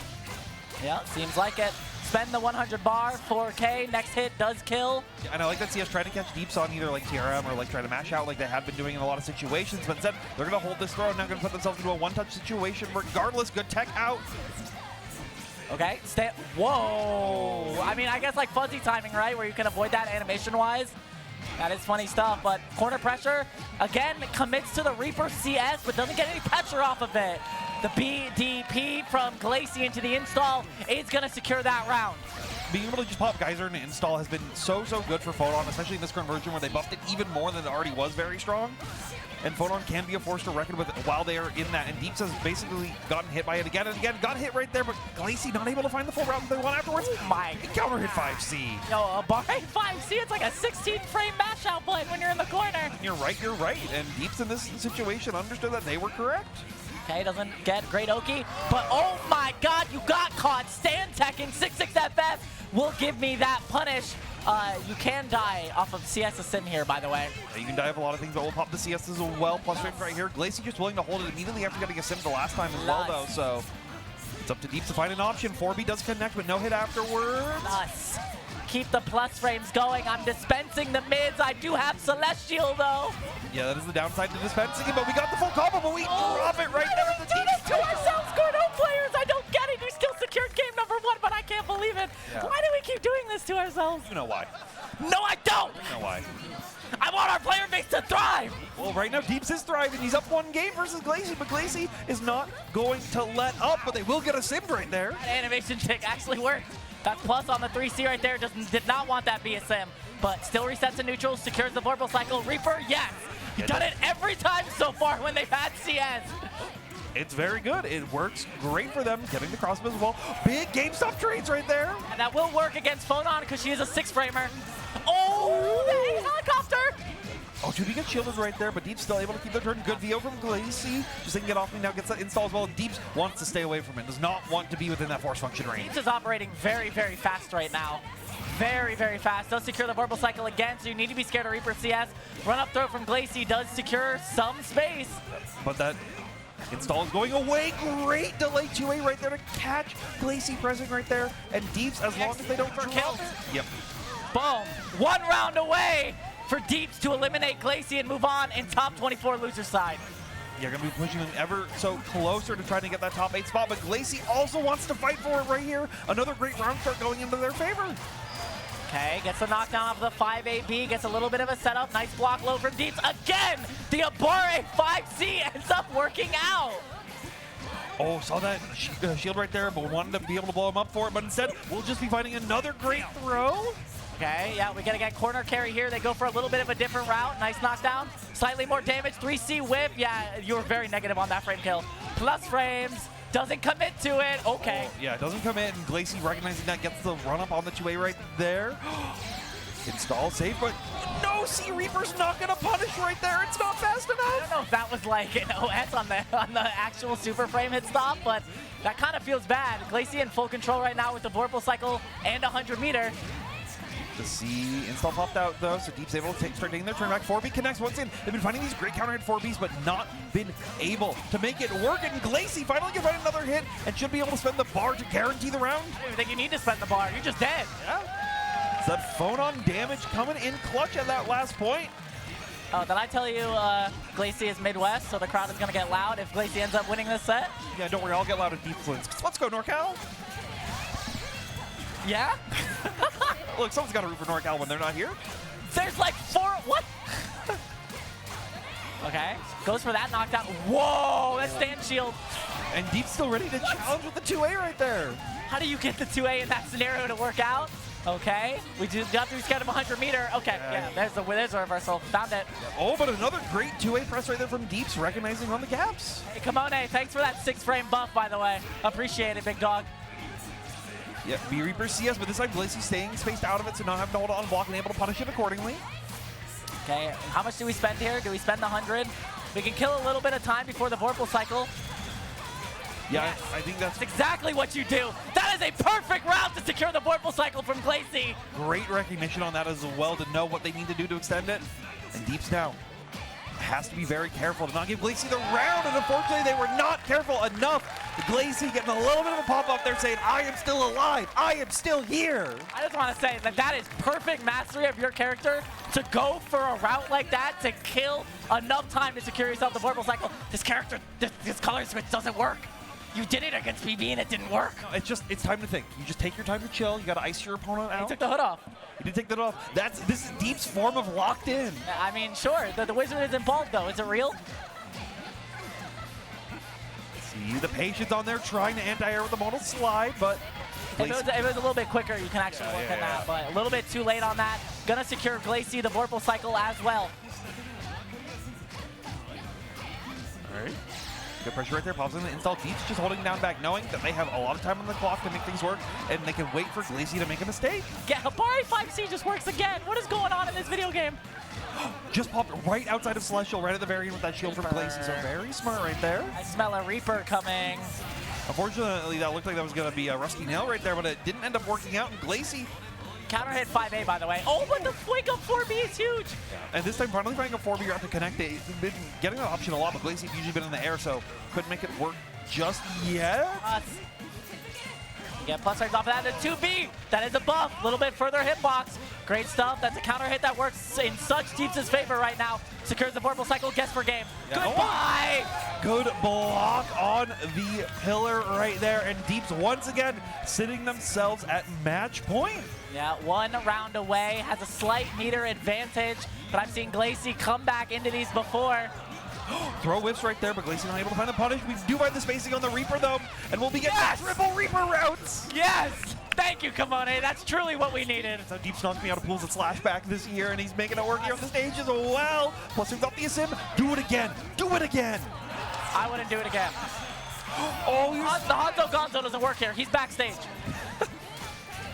Big 3C in the fireball confirm right here. Glacey just wants to bring him all the way back to that mid screen. Doesn't want it to be held in the corner anymore. Okay, 5AB gets a little bit meter. Now you have pressure. Are you going to fight for this Vorpal Cycle? You need to bait out some green shields. The dash up, just enough for Glacey to secure the Vorpal Cycle. But the 4B, he's never ready to get those. Yo, 6FF, what? Yeah, the 4B was on the crouch confirm right there, and then not being able to have the Rusty Nail connect afterwards was so unfortunate. Glacey keeping the pressure up though. Deeps should be able to win it here unless they lose it right now. They're not going to lose this. Not enough meter for Glacey here. Still a little bit of meter penalty. All right, guess for game. Wake up CS is an option. The wake up 2B is an even better option as long as you don't drop this combo. Teams will be taking it 2-1 over Glacey. Keep it tight, David. Land that IWEX. He's put the hand out already, but we got to see. We got to know. No, it's dead. It's dead. I don't even need to look, bro. That's my boy. That's dead. Deeps 2-1 over Glacey. Moving on in top 24 loser side. Fantastic stuff from Deeps right there, putting themselves one step closer to that top 8 loser side. The wake up 2B was crazy, bro. Wake Up 2B was insane. It was Hold on, I'm absolutely ready. insane. It was The absolutely wizard, video the game. wizard cancel. We gotta cancel the wizards, but I'm sticking to it. Absolute cinema. It was absolute cinema right here at the Undernight Top 24 Losers Qualifiers matches. I don't get it. Wake up 2B to get the counter hit. You had Wake Up CS, but I mean that's a mind game, right? You have Wake Up CS there, so you're not expecting someone to wake up CS, so like, or if you're expecting them to wake up CS, you can wake up Mash and get your turn back, but I'm surprised the counter hit even worked. Yeah, it ended up working. That's just showing how Deeps is ready for it, ready to pilot into that match, and like it could have gone any way. One micro decision, one way or another, any single point. What a set. That's a fantastic match. That is a fantastic match. It's nothing to look back good set. That is loser side. That is loser side. And that's a loser side. Imagine what's going to be happening through the rest of this top 24 and into the top 8. So make sure that you are tuned in this whole night. But coming up next, we have celebrating the UK, the Union Jack and Spoinkman on the Orie versus the Texas Sleepy Man himself. Yes. In Riodan, I don't even know at this point. He's got like 32 different names. Yeah. I'm talking to you. Yeah. I'm talking to you. I'm not the one changing my name. I'm not the one with the neck pillow on the stage. Bro, he's going to get hit with the Sleepy Scissors. Man, sleepy, bro. So this is going to be Orie versus Hyde. Yeah. Riodan is someone who, if you've been paying attention to UNI2, you should know them as they made the net play circuit a lot. Yeah. But I think this is like the biggest run that they've made at an offline event so far. Definitely. I was surprised they actually made it this deep, but I mean, definitely a strong player, has been changing a lot of how they play over the last couple months. They definitely don't play. Okay, no. Play Hyde. Riodan, if you don't play Hyde, don't even play this character. I'm going to bully you for the rest of time. You ain't Deafy. You ain't Deafy. There you go. You sure do that. You can do that. You can lose. You can do that. But yes, that is the one you should be playing. There we go. Spoink is gonna curse your family. All right, there we go. We're ready with the Hyde. We're playing around. I was worried for a moment. I'm going to be honest. Imagine if it was him versus Luffle. It would be worse. Oh, not dropped in his prime. That's the goat. That's the goat. That's the goat. Shout out to Luffle. Button check. Oh, shimmy ya, shimmy yay. Ooh, baby. This is going to be a really good set. Spoink. Okay, guys. Look, we may be next to the Tekken stage, but we don't need to be doing this. Yeah. Wave. I'm just saying, wave dashing is in City of the Wolves. You want to wave dash, you can play that game too. Hyde's got electrics. Yeah, true. But Spoink, I think easily the best Orie that we've had in the States. No surprise to see them here in top 24 losers side. They definitely have had big runs in majors before. I think Combo Breaker last year, they actually had a really good run as well. Yeah, they've very consistently had a lot of really good runs at events, right? Like that has been they've always been at this precipice. Like a lot of these players that we actually have been talking about have been at this point, and they've been trying to figure out okay, what do I need to do to make that next step? And I think Spoink is finally at that. Yeah. I've been watching them play all day through a lot, as well as these two actually played for an hour in casual. Really? So they're going to be prepared for each other's shenanigans as they come through. Okay, 6-6 to start for Riodan. Spoink does have pressure now, though. Too many whiff green shields. Ooh, there's a lot of shields. That's a grid break off of the 6B. Is an early grid break right there. Spoinkman, though, has going to be not been going through a ton of big Thanatos sets as they've been ready for their opponents to try to be pressing through a lot of them, trying to get a backside set right there. But Riodan able to just get out of the corner. Shimmy, okay. Surprise no throw tech. The dash forward doesn't work. Backdash 6B for Riodan to start. This is huge. This is a big thing with how Riodan wants to play. He's very, very into the Hyde shimmy, and it works very well for him. Spoinkman, though, finding an up back JA to work. Oh my God, it didn't actually punish. Great shields, but yeah, your plus off of EX Pogo. Oh my God, the double empty into the Pogo is huge here. They don't have 100 meter to seal the round, but we do drop our combos into a reset, I guess. Spoinkman getting a backdash up, no punish off the thrust right there with the Thanatos as well, not going to hit, but we will find the quick little 2A, locks him down in the corner once again, and his life total's a little even, but Spoinkman can't make a mistake, but unfortunately Riodan did it with that shield and getting hit with the 6B. That is the second 6B that has grid broken here. Shades of Norse earlier on, the 2 works. All right, Thanatos said, catches the backdash this time. Spoinkman knowing how much Riodan wants to backdash over there to find things like 2F, to find things like 6-6C, but Riodan still making it work and finding opportunities to get these big counter hits. Yeah, the J2 and 4C did not come out. That is huge for Riodan right now to get that anti-air push to the corner off of EX Rekka, and now we're in the blender. And I love these little dash blocks from them, expecting Spoink to go for like a quick wake-up DP or like a wake-up Abara and just being able to check it. What? Ogo in the sky's gonna hit them from the backside, but we can't finish our combos. Can't finish a combo, but we can cross-cut our DPs? What's going on, bro? Be a Street Fighter player. Not true. I don't think I've actually seen him play another video game. Yeah, I don't think I have either, but right now, because he's cooking an Under Night, he doesn't need to play other things. True. AWT Finals, baby.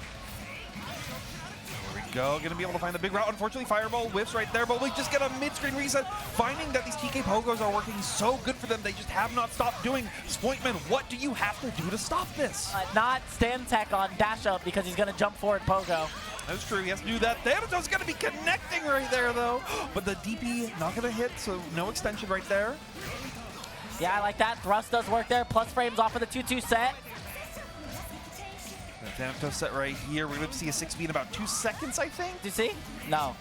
Just plays it slow. Good shield right there to be able to push them out a little bit more. Try to catch up with the 2C, but it's not going to work out just yet. EX Pizza is going to counter hit, though.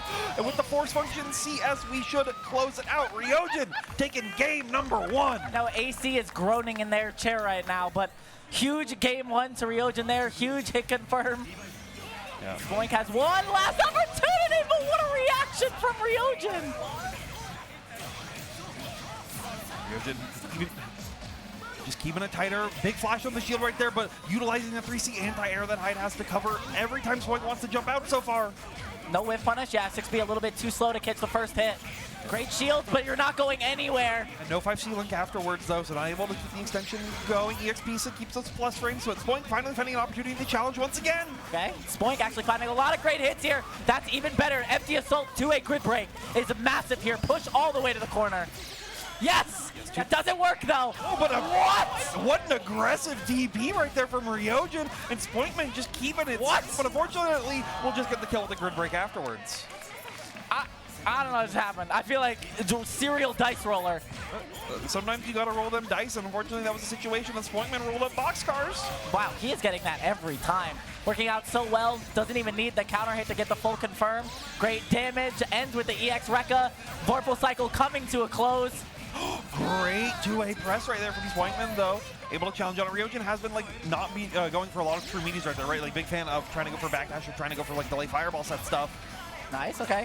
2-1-4 connects, the 2-2X. Yeah, jump over with the FF. Great stuff. Thanatos connects for a full combo. Yeah, being able to utilize that FF to not be forced into an air unblockable situation is really, really smart from Spoinkman, and knowing that they're ready, not going to connect, but 3C will. Backdash. Oh, how did you beat out Thrust? What?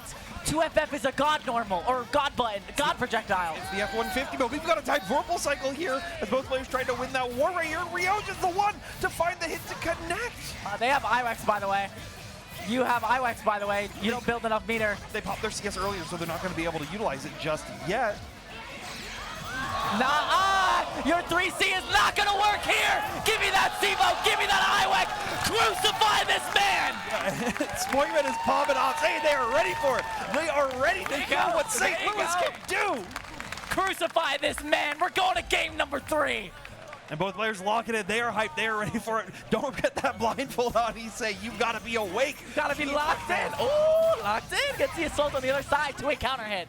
Drops the combo, though, in pure Hyde fashion. Oh, great shield right there. Oh, you tried to roll thinking like 2FF or 616 was coming out, but Riodan was ready for it. Ready with that layer like the center of an onion. Shimmy ya, shimmy yay. As one would say, this should be the round for Riodan. Give me that EX Pogo. Yeah, and even just only needing one more hit afterwards at the end, being able to pop that CS, gain a bunch of meter to go into the next round. Riodan is 1 health bar away. Okay, just keeping up the pressure right here. Spoinkman, what do you got to do after this? You keep getting hit by everything that Riodan wants to bring to the table. We're going to try to shield out. We're going to try to dash block, but it's not going to work out just yet. You're one guess away from losing. Throw combo kills here. Yeah, throw into Infinite Worth does kill in this situation. Huge chip off of the charge FF. You're still here. The run up to A. The double perfect! Riodan moves on. Top 24 loser side. Putting in some accelerator. They're hugging it out. They're having a great time. Like I said, these guys were gaming super hard earlier in preps for their matches to qualify at this point. So excellent together. Oh, is this Sartoga? What is bro on? Bro got the button up and the tie, the nice pants. Those shoes still have the tag on them. They still have the tag on them. I hope he doesn't return them afterward. Let's go. The tag's still on it. We love fighting game players. He's just got to be up at 4:58 in the morning to be able to write 3 sentences in his journal and then hover in the air for 7 minutes after diving off his board. So just dumped his face in a bucket of ice cold water. Ice cold sparkling water. Oh, that's right. They do put it in there. It's the Sartosa. It's the Sartosa. And then he needs to like pyramid scheme some people. That's how it feels when he does jump forward pogo. It feels like a pyramid scheme. Yeah, getting pogoed is getting hit with a pyramid scheme right there. But we've got a bunch more exciting matches that are going to be coming up. But first, we have to take a quick break to get a word from our sponsors. So please stay tuned, and we'll be back with some more UNI2 action coming soon. 24 here at Combo Breaker 2025. Yeah, let me hear it, crowd. Yeah, let's hear Let it, me hear crowd. how excited you are for some Under Night 2. Yes, sir. Everybody is getting excited for some of this high-octane action. We'll be getting shout-outs to Quick Draw Brawl in the front row. Yeah, shout-outs to the Texas scene showing up. I mean, we just had one Texas up, and now we have another Texan up in Twang. Yeah, former New York area player moved to Tri-State Texas area, down to either for school or work for something, but is one of the Akatsuki goats out there. Is one of those people that has been really pushing this character to the nth degree. Those Akatsuki Zoomers really make it work. But of course, they're fighting against my boy, Yeah. Junbear. Junbear, who we did see earlier on up against John Woke. Yeah, was able to, stop John Woke in his tracks right there and make it further through with that high-octane Linne. Yeah, let's see how this one ends up going. Twang, a serial dash block OSer. Yep. So I'm curious how this one will end up. We go in a park, because of course we are. Shoutouts to Park. This is some real raw 6. Oh, by the way, channeling the power of the GOAT himself, Squish, with that color. Doing it for the man. And now finding a good throw right here, keeping the stagger out. Junbear, though, getting a late hit on the force function to be able to connect. Now rolling out, stealing the corner of their own, and utilizing the Hyakuya dash confirms that they are so good at. It looked like he tried to fireball, but the dash attack will connect Junbear with a slight health lead. And a great throw right there. Utilizing the dash out of the corner. Good tech out. J2C not going to connect. Yeah, I'm out of here. I like that 60 to be able to catch him in the air, utilizing those air actions. Dive kick is not plus in that situation, and Twang was ready for it. Should be able to kill if you can land a combo for once. Oh, like the what was that? The animations. Yeah, very weird right here, but Twang still keeps it locked in, still keeps it tight. Now able to actually walk into a little bit more meter in their pocket. They were like interacting through all portions of that round. Oh, we're not going to see the infinite worth. We will get the EX Tatsu for the full confirm into the corner. Give me that knockdown. Now we can't bring in funny numbers out this time. We've got to use our resources cautiously as we need them to win. Junbear, though, keeping up the stagger early right now and finds him on another hit of that overhead right there, but can't find them. Yeah, just the last hit, but hey, air throw, give me that one. Shades of Blaze Blue with that hitbox interaction right there. Twang going to be locking him down in the corner once again. Slow and steady, the stagger jab normals. Can we get the Sivo to kill here? No, we cannot. I love Akatsuki. It was a little too late on the 214B right there. Good roll through. Not going to get TRM just yet. Should be Yade. Twang taking round number 1. The dash in, dash out throw. Twang is alive. It barely looks like it. He looks like super Not trying to stoked right smile. here. He is trying to hold it in a real bad because he knows he has to focus. Junbear, though, ready and getting in super quick. Dash B gonna connect. Okay, again, Twang starting off with a combo. The power of Squish might be too much for Junbear to surmount. Keep it going. Good mid-screen knockdown right here. Trying to shimmy once again, but Junbear this time spacing themselves out. Nice! Clipped by the Tatsu, but we still find the big run-up.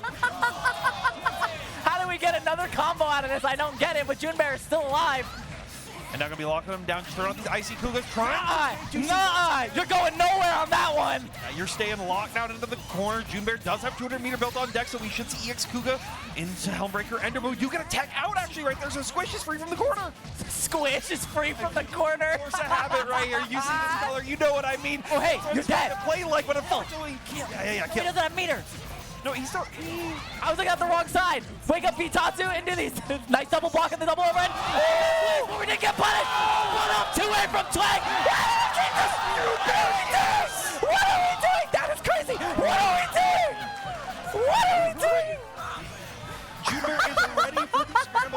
situations.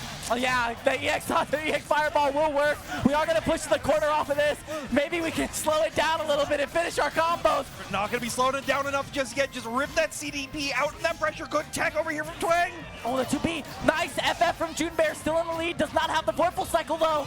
These force functions have been so on point from Junbear, but they are using them at such the right specific times and finding every other opportunity to hit him out with these 5Cs. Okay, uses the charge Kuga, jump over, but the immediate dive kick! Secure the Vorpal Cycle as well! Will we build enough meter to see game number 3? Yes, we will! Cash out that IW, let it rip! Junbear tying it up 1-1! We're going to game number 3, baby! We are not done yet! Wow! My man's was locked in! Channeling his inner Brandon! Yeah, Brandon! Someone get him some eye drops! Get him a Red Bull stat! All right, let's go. Getting into our final game of this match. Okay, we're over it. We're free. Right. We're not free. That was a great shield from Twang. Wow, Celestial?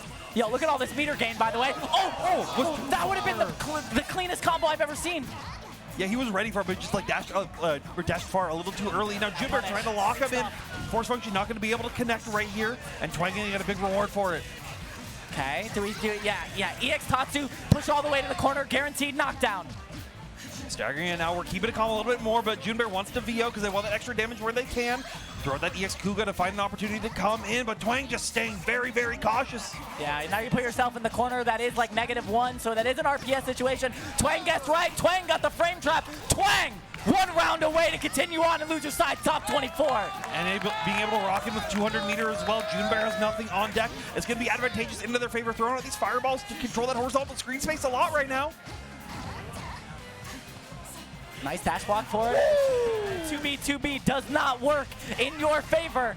Twang, massive lead. Vorpal Cycle, what? Yeah, weird end on How did he fall out of the corner? The Smart Steer Ender like pushed them all the way to the other corner. Junbear finds an opportunity to roll out now as well, but we just Get a funny number. Oh, I wanted the funny number, man. No, because we're going to be able to find a higher damage routing than just the funny number. Kill him. Infinite worth. Akatsuki, give it to him. Twang, moving on, 2-1 over Junbear. Texas is not done yet. Texas is still going right here. Excellent stuff to Twang right here. Don't break it. Ripping that cables out. Fantastic stuff. Oh my goodness. And there's the teacher. There's the teacher. The teacher and the student. The student and the master coming up. Can I just say, Twang's t-shirt goes hard. It does go crazy. It goes hard. It goes kind of insane. But Twang, where'd you get that? I kind of need it. He's not listening. He's not still listening. locked in. He's trying to lock for that top 8 because he's still got to play one more game. Oh man, the craziest stuff. Junbear locked the hell in game number 2. Yeah. He was insane, and almost had it at the very end right there, but Twang just locked in a little bit harder. Yeah. Oh my God, Texas. Your boy is going crazy, and your boy is 1 set away. It felt like the scene from Avatar where all the avatars are going past, and it was just like Jew Squish, just as it keeps going down. The squish color literally thought you were. It mixed me up because Junbear's the one playing. Oh. Tom going up on stage and saying, I shouldn't be here to the camera. I mean, is Tom wrong? I don't know. Who knows? Wow, toxic? Toxic? Once again? Listen, I'm just going to say, in that deep set, Tom dropped like 6 combos. He did, but Tom has been putting in the work, really making Tsurugi like... Yeah. He's one of the few people that's actually like, I feel like putting in like the big numbers with Tsurugi to try to be like, how do we function without force function? Because a lot of people are reliant on making that a core part of their game plan. But Tom is willing to not use it in an entire set if it results in him being able to win the cycle every single time. Yeah, we'll see how that ends up going down because... Network. Speaking of... Yeah, I mean, hey, we're used to it, baby. Yeah, we're on a net play. Boston Blue Beat's very own Mr.B is up to bat. And of course, the mainstay behind the camera up there, Mr. Boston Blue Beat himself, Michael Dink. Yeah, you, baby. Let's go, Dink. Let's go, Dink. Let's go, Dink. Look at that goat. We're looking at the goat right now, but we need to also be looking at what Tom's bringing to the... Yeah! Go to Beach episode, by the way. Start.gg/Beach episode. Yeah, what the, not the fan fiction! real uni players know. Don't read that.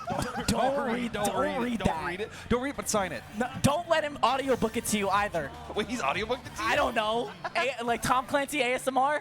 Tom Clancy ASMR. Well, we'll be getting the ASMR, some of those buttons being pressed when we get into our game right now. Players just wanted to get a little comfortable with the setup, making sure that everything is all right in their book. Yeah, quick button check. I actually don't know how much these two have actually played. They have probably like encountered each other in netplay tournaments, but like it's definitely or like on ranked mode or like through LFGPC or something. But you get to see a Tsurugi, a character not a lot of people get the chance to see. Not a lot of people play either. So you do get a Tsurugi here in top 24 loser side versus the other Orie standing in Mr.B. Tom is talking to himself. Tom, yeah. Mans is voicing those inner thoughts. The demons are getting to him. Look, the demons are getting. That's why you pick Tsurugi. Yeah, you need the demons in your head to be playing that character. You actually do. Right. That's why Red Blade plays him. that is why Red Blade plays him right here. Can't play City of the Wolves. You can play Tsurugi. Just saying. Just saying indeed.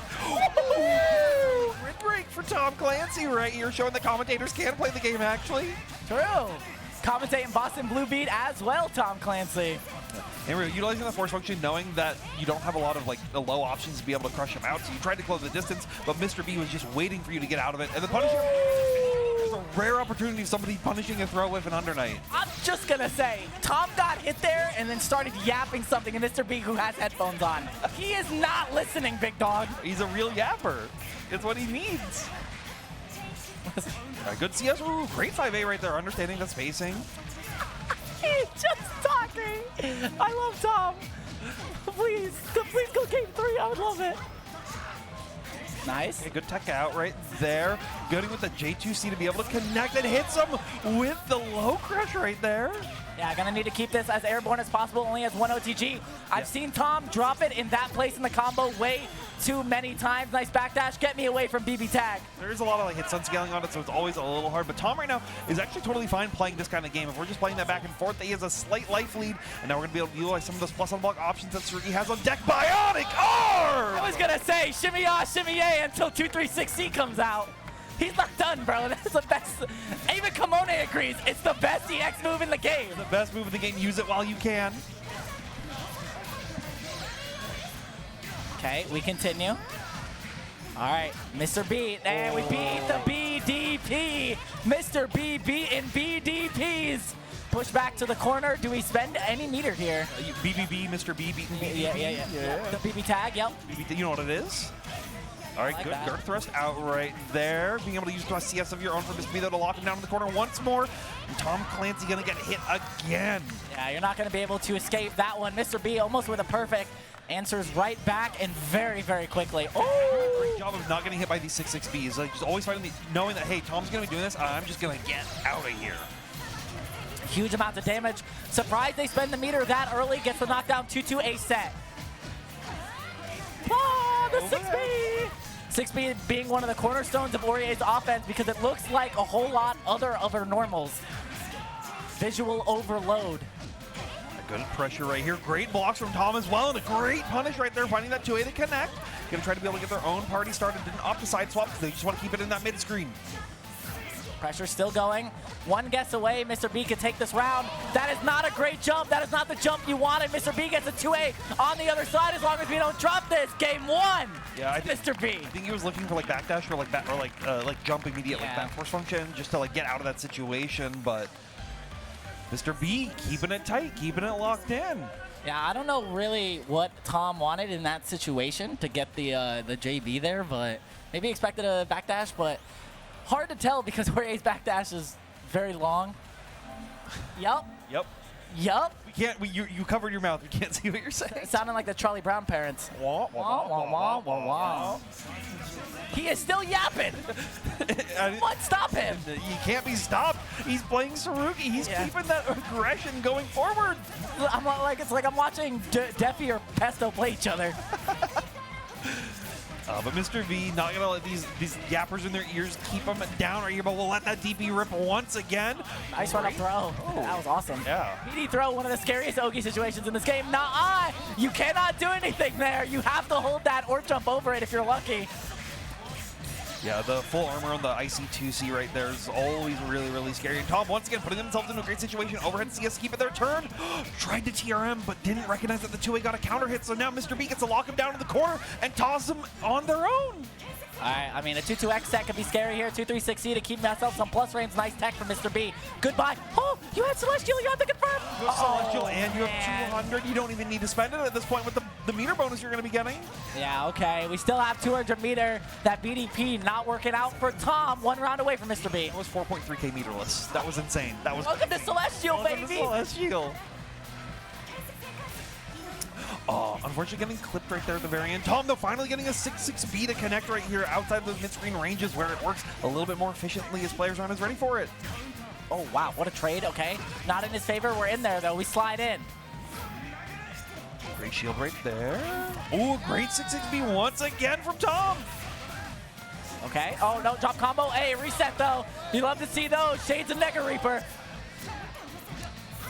Staggering out with some of these buttons right here, trying to catch Mr.B from lacking, but we will eventually find our way in.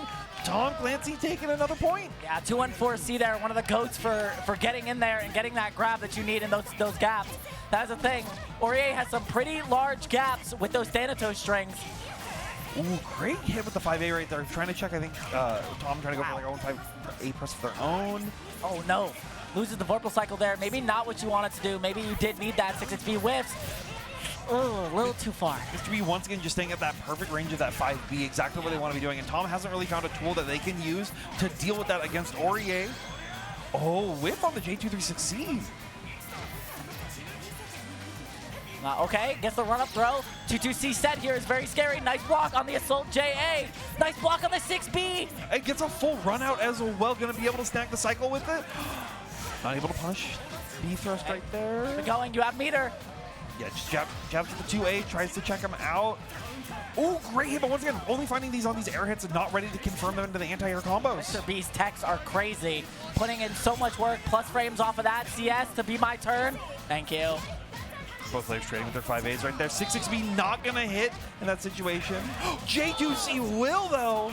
Okay, doesn't believe in the combo, gets the Vorpal cycle though. You're gonna need this to get back in. We get a pressure reset in this situation. Yeah, and there we go, utilizing the Force Punch, knowing that they wanted to thrust through after that Thanatos call right there. Does have the CVO on deck if they want to pop it. No, they're going to be saving the CS right here. Techs out, will pop it on their own. Presses 5A to steal their turn and going to kill Tom Clancy with the CVO of their own. And that's Mr. B taking it 2-0. Yeah, really great stuff. Tom freaking out. Tom, I'm not sure. Maybe he wanted to route into the CVO there. Maybe didn't. I feel like the CVO would have been the good option to go for. At least like put them in that situation where it's like even like a 2A kills in that situation. Yeah. The CVO IWEX does not kill. I'm pretty sure. I even think the CVO IW would have killed there. I think with the scaling at that. I mean, I'm always going for IWEX. It just does better. It sometimes is inconsistent with the higher. Anyways, we're getting. You gonna guess that on Tsurugi? Oh, you know, you're right. But I mean, great stuff to Tom. Made it all the way, top 16, top 24, loser side. Really great stuff. Mr. B moving on. That means another Orie gets to go forward after Spoink ends up losing to Riodan. So. Yeah, and that's going to be putting them one step closer, because that, I believe, is getting towards the end of our matches. Yeah. That were to qualify for top 8. So these are the final chances for everybody. Yeah, you have one opportunity if you are on this loser side to make that top 8 trek. And 2 more players come up to the stage. One we saw in winner's side earlier, who ended up losing 2 knots in Yonachu coming up. And the Grand Wizard himself. The Grand Wizard? The Grand Wizard. Whoa. The mystical deeds. Okay. Ooh. Oh, I didn't even realize we got the Wizard Council behind us. I was like, who is screaming? Someone came with like a full staff. I was like, what? Yeah. They're casting spells. Definitely doing something. It's the Shadow Wizard money game. I don't know about that one. No, it's the their D&D campaign. Combo Conjurers. Yeah. It's their D&D campaign, but this is a loser side top 8 qualifying match. Yonachu on the Seth versus Deeps on the Gordeau, and I have a history with this matchup the last 2 weeks. I have watched Gord after Gord after Gord lose the Seth matchup, and I don't understand how it's possible. Well, you might find out, or you might not, but an interesting fact is both these players were at this exact same position, not versus each other, but both at that cusp of 9th place at the last major they were both at in Slashback. So they're both trying to redeem themselves, wanting to make it into that top 8 spot. I'm just saying, Only one of them can. Yona got seeded 9th, so if they lose here, they got their seed. I think Deeps got seeded 10th. Did they really? I think he was like up there. I think maybe top 24. I don't know exactly where, but I mean, It was somewhere in there. specific numbers don't even matter anyways. It's all seeded in tiers. Exactly. But it looks like we are ready to go. Loser side, top 8 qualifying match. Yonachu, player 1 side. The mystical Grand Wizard Deeps on player 2 side. Why do you keep calling him a Grand Wizard? Because he's a Grand Wizard. I don't think you know what that is. I don't think you know what that is. You're crazy. All right. Don't commentate Dong Juan.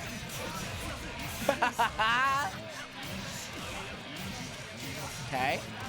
Yona starts off with a big combo, gets the orb set.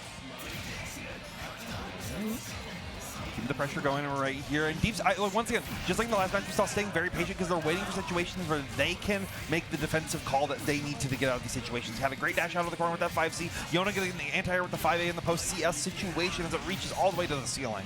Yeah, wake up CS. The assault there not working out for Deeps. Now gets put in a really bad situation. Gets for game on the next combo. Ooh, big overhead, but not going to be able to finish their plate until just now. Deeps maybe trying to interact a little bit too much in those defensive scenarios. Doesn't end up working out. Let's see how they can adapt going forward. Nice. Ooh, wow. Big meaty on that 6-6C right. They're going to be counter-hitting Yona out of pressing something on that wake up. Okay, do we spend the 2-3-6C here? Yes, we do. That guarantees the Vorpal cycle. Yeah, and that's what you need because, like, just being able to make sure that you have that cycle locked for a long time is very important versus Yona. We saw that they got the cycle a lot in the first round that they played, and they made a lot work out of it. Okay, plus frames. Double the plus frames. Again, 4B counter hit. We saw it a lot, and Deeps never ended up converting on those. It is just one of those harder hits to get on the air if you're not ready for it. Oh, a little bit too far.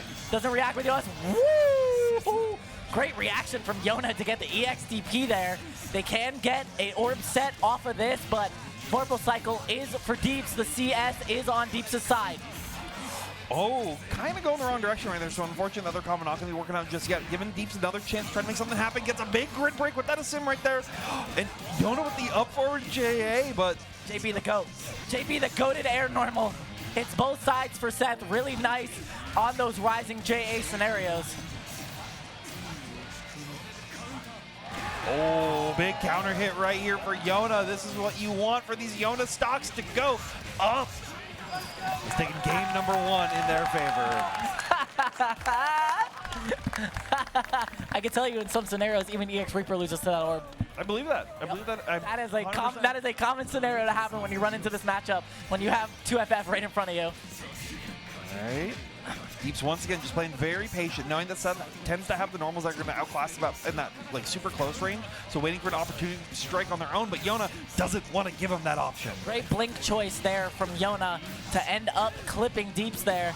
This is going all in their favor right now. They have a massive meter lead and the Vorpal cycle. Great blocks right here, but good patience right there, knowing that the orb was coming through, able to steal their own turn back right there at the very end with the 2B. But Yona with the patience, walking out and walking back in to get a big hit on Deeps. Yeah, 5cc is really nice there to catch Gord's backdashing or walking back. It's really hard to shimmy this character when you're in that mid-range against 5cc. Kill. Oh, big grid break right here. Yona finding a perfect. Deeps not teching out, just on the, yeah, get me to the next round. Just get me to the next round. All right, 1 round away for Yona to make top 8 loser side. Rising JA finds the mark, and it begins.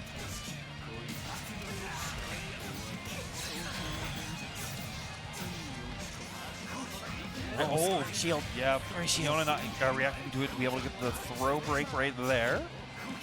Will they find their way out? Will Deeps be able to play the video game throw? Next, I don't actually think this kills, but it's going to be close. You do have infinite worth off of this. It's going to be a lot of damage, yeah, but I don't think it kills. You actually die here? No way, right? There's no way. There's no way. I would spend it. All right, let's take a guess. Gordeau health and this infinite worth. God damn! Yona off of the command grab. CS qualifies top 8 loser side over Deeps. Excellent stuff for Yona right there. Finally making it into the top 8. But good shout outs to Deeps making it all the way to 9th. Yeah, not too bad. Let's go NorCal. True, let's go NorCal. NorCal. Yeah, let's go New York. Speaking of which, shout out to Yona representing the Northeast. Yeah, doing the work. There it is. There it is. There's some New York. I mean, that was great stuff. I'm actually surprised the command grab killed there, but that's the uni that we live in right now, where command grab or throw combos CS does end up leading into 3.3 to 4K with infinite worth. Yeah, and like, I wasn't sure because like Gord Health like made it kind of weird. Yeah, I think on like on a different half of the cast that wouldn't have killed right there. Yeah. But that was really great for recognition on Yona to know that that would kill on Gord in that situation. Yeah. Or even just like, even if it didn't, you're putting them into a very scary just like two-way check situation, and Deeps would press at that point. Speaking of which, Texas up to bat yet again, a top 8 loser side qualifying match. You got Twang on one side and a Southeast representative of the Byakuya coalition and JustEvan on the other side. Yeah, and they're taking picture time. Yeah, they're gonna selfie. Picture time. Okay, Twang. Okay, Twang. The pictures. These two guys are also like they're good friends. Like these are Yeah. guys who hang out constantly. I think they might be rooming together at this event. I don't know the whole. I don't remember exactly. Who knows the lore? Who knows the lore? But these guys play each other a lot. They talk about the game a Yeah. lot. They know what each other wants to bring to the table. So it's going to be very interesting to see how they want to pilot like with that knowledge and with that mindset. We'll see how it goes. I'm thinking here, I mean, both of these players have been playing this game for a long time. So their tendency in these matchups, like they should have played these matchups a whole bunch. Yep. So I think like there should be no reason that they get knowledge checked in like any of these scenarios. It should just be pure guessing. Maybe a player v player, but who knows? Yeah, I mean, I think they both keep tools in their pocket that are like, I need when this is important, I need to use this that maybe they haven't shown to the other player. And if you're gonna do it, now's the time. Yeah, now is the time. This is your potential last first to 2 set of your tournament life here at Combo Breaker, and this is the set to qualify loser side top 8. Yeah. So we will have to see what they want to do. Evan got that fit on. No. Evan will be looking good. Evan is definitely like top 5 most stylish Under Night players. Yeah. Like my top 5 favorite Sleeping with Sirens main vocalist. I love it. Evan looks awesome. Evan does look awesome. Evan does look awesome. The players are getting ready, and they're playing with headphones on. No headphones? Yeah, they're raw. They're raw. They are real gamers. They know what they want. All right, I'm going to annoy the hell out of both of you. I hope you're ready. All right, early just the patience from both of them, knowing that Evan wants to play a little bit more defensively and just try to like catch out Twang from trying to play in that footsies game. But Twang quickly turning the aggression on, trying to bait out like a big shield, trying to make something happen super early into the game right here. But Evan's not biting. Nice. Oh my God, great 5A in response. Evan's defense working out so well in that scenario. Gonna secure themselves a Vorpal Cycle. Can choose to webset if they want, but of course we're not doing it. We're waiting for that 150. Okay, big 2B right there. Gonna be able That was a great pickup from Evan. Huge pickup. Yeah, being able to get like that kind of pickup as well with not having the web. Now here we go. 1, 2, 3. No, just 2 right here. Twang staying patient. Okay, great stuff. The defense from Twang. Twang not willing to mash. Nice Tatsu, we're out, and we get the full pickup with EX Tatsu. Yeah, Evan got a little greedy just trying to set that web up right there, which is good to check to see if Twang wanted to dash block, but being able to react accordingly with the Tatsu right there is some excellent stuff. Patience, both players on the defense. Go to OS, shield, get shield back. Yep. Oh, reacting to the empty jump as well. Evan trying to make something happen, trying to dash block of their own, but Twang quickly takes their turn back, trying to catch it with a Tatsu. 24 seconds left on the clock, by the way. Both of these players' defensive habits working out so well, but the 2B, you fall into the basket that is 2C, and Evan can close out the round right here. Yeah, just Evan will have to spend 200 meter on deck to do it. Yeah, I guess if you want to. I feel like you could have did the stall route by looping it into 3 times web set. That's exactly why you go for the stall route. BB. No way! Twang with the wake up beat Tatsu to get out of there. Life total still into Evan's favor, but one more throw will bring it ever so closer. And Evan Evan still takes it right there. I don't have words. I don't have words. That's some real classic Under Night happening right here. That was some real classic series of unfortunate events. Would Lemony stick it? Yeah, Lemony stick it. Nice pickup. Will this get the Vorpal cycle? No, it doesn't. No, even tried to concentrate and instead of being able to extend it, and still went into Evan's favor, and still even tried to steal it back, was able to grid break Twang. Oh man, the offense working out for Evan right now. The throw timing's working in their favor. Massive meter lead, the Vorpal lead. J6C goes over the 2C. Here we go, just set him with the air throw. Oki in the mid screen. Great dash right there from Twang, and another great throw, continuously forcing Evan to guess, now putting him into a very scary situation. But once again, Tatsu putting in work for Twang. Scary Monsters, nice Tatsu. Twang tying it up, 1 round away. That was a good joke. That was a good joke. +2, +2, +2. Okay, good tech out. Run up 5B. Ooh, yes, Twang's been trying to catch people out with a lot of these dash ups with that TKJ2C, but it hasn't been able to make it work just yet. Evan, though, popping that 2-2X CS right there. Yeah, 2-2X to catch the dash block forward. The button press when Twang does counter hit. So we will be seeing a web setup 1, 2, 3. Yeah, gonna be putting him, if they can find a hit right here, should put him into a one more throw touch situation. Did toss him back into the web because they wanted to keep him right here for it. Okay, as long as Evan doesn't drop this, it should be enough to kill. This should be Evan taking game number 1, yes. And we will be seeing it. CVO IW to close it out. Just always do 3 buttons into 3 buttons when you can, and Evan taking game 1. Holding it down for the Southeast, by the way. Southeast coalition of Byakuyas. So what does Twang have to do at this point? I don't know. I'm trying to figure out what they're saying to one another. I mean, the defense in the first round, the first 2 rounds was really working out for both of them. I think he's just getting maybe a little bit too hyperactive, but hey, dash 2A works there. He's been getting caught a lot on his dashes. I see that. Typically, Twang is one to do dash block OS a lot. So I'm surprised he's getting counter hit on some of these. Yeah, I think it might be like thinking that Evan is ready for the dash block OS. He's trying to be able to bring that counter play, but Evan not having shown it at every single opportunity just yet. Nice. Again, tick throw, working on a perfect, yeah.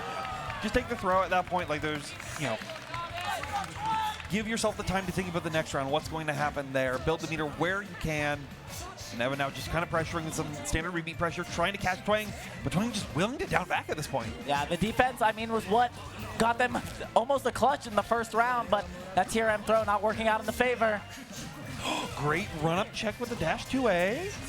Yeah, that's actually huge, because this could potentially swing Vorpal. You do get corner knockdown. Yes. We got a few more interactions for the Vorpal cycle. Evan going to be forced to use it now at this point with at that gap. He's going to be able to react accordingly with the 236C reversal. All right, yeah, Vorpal meet Tatsu CS is an option as well.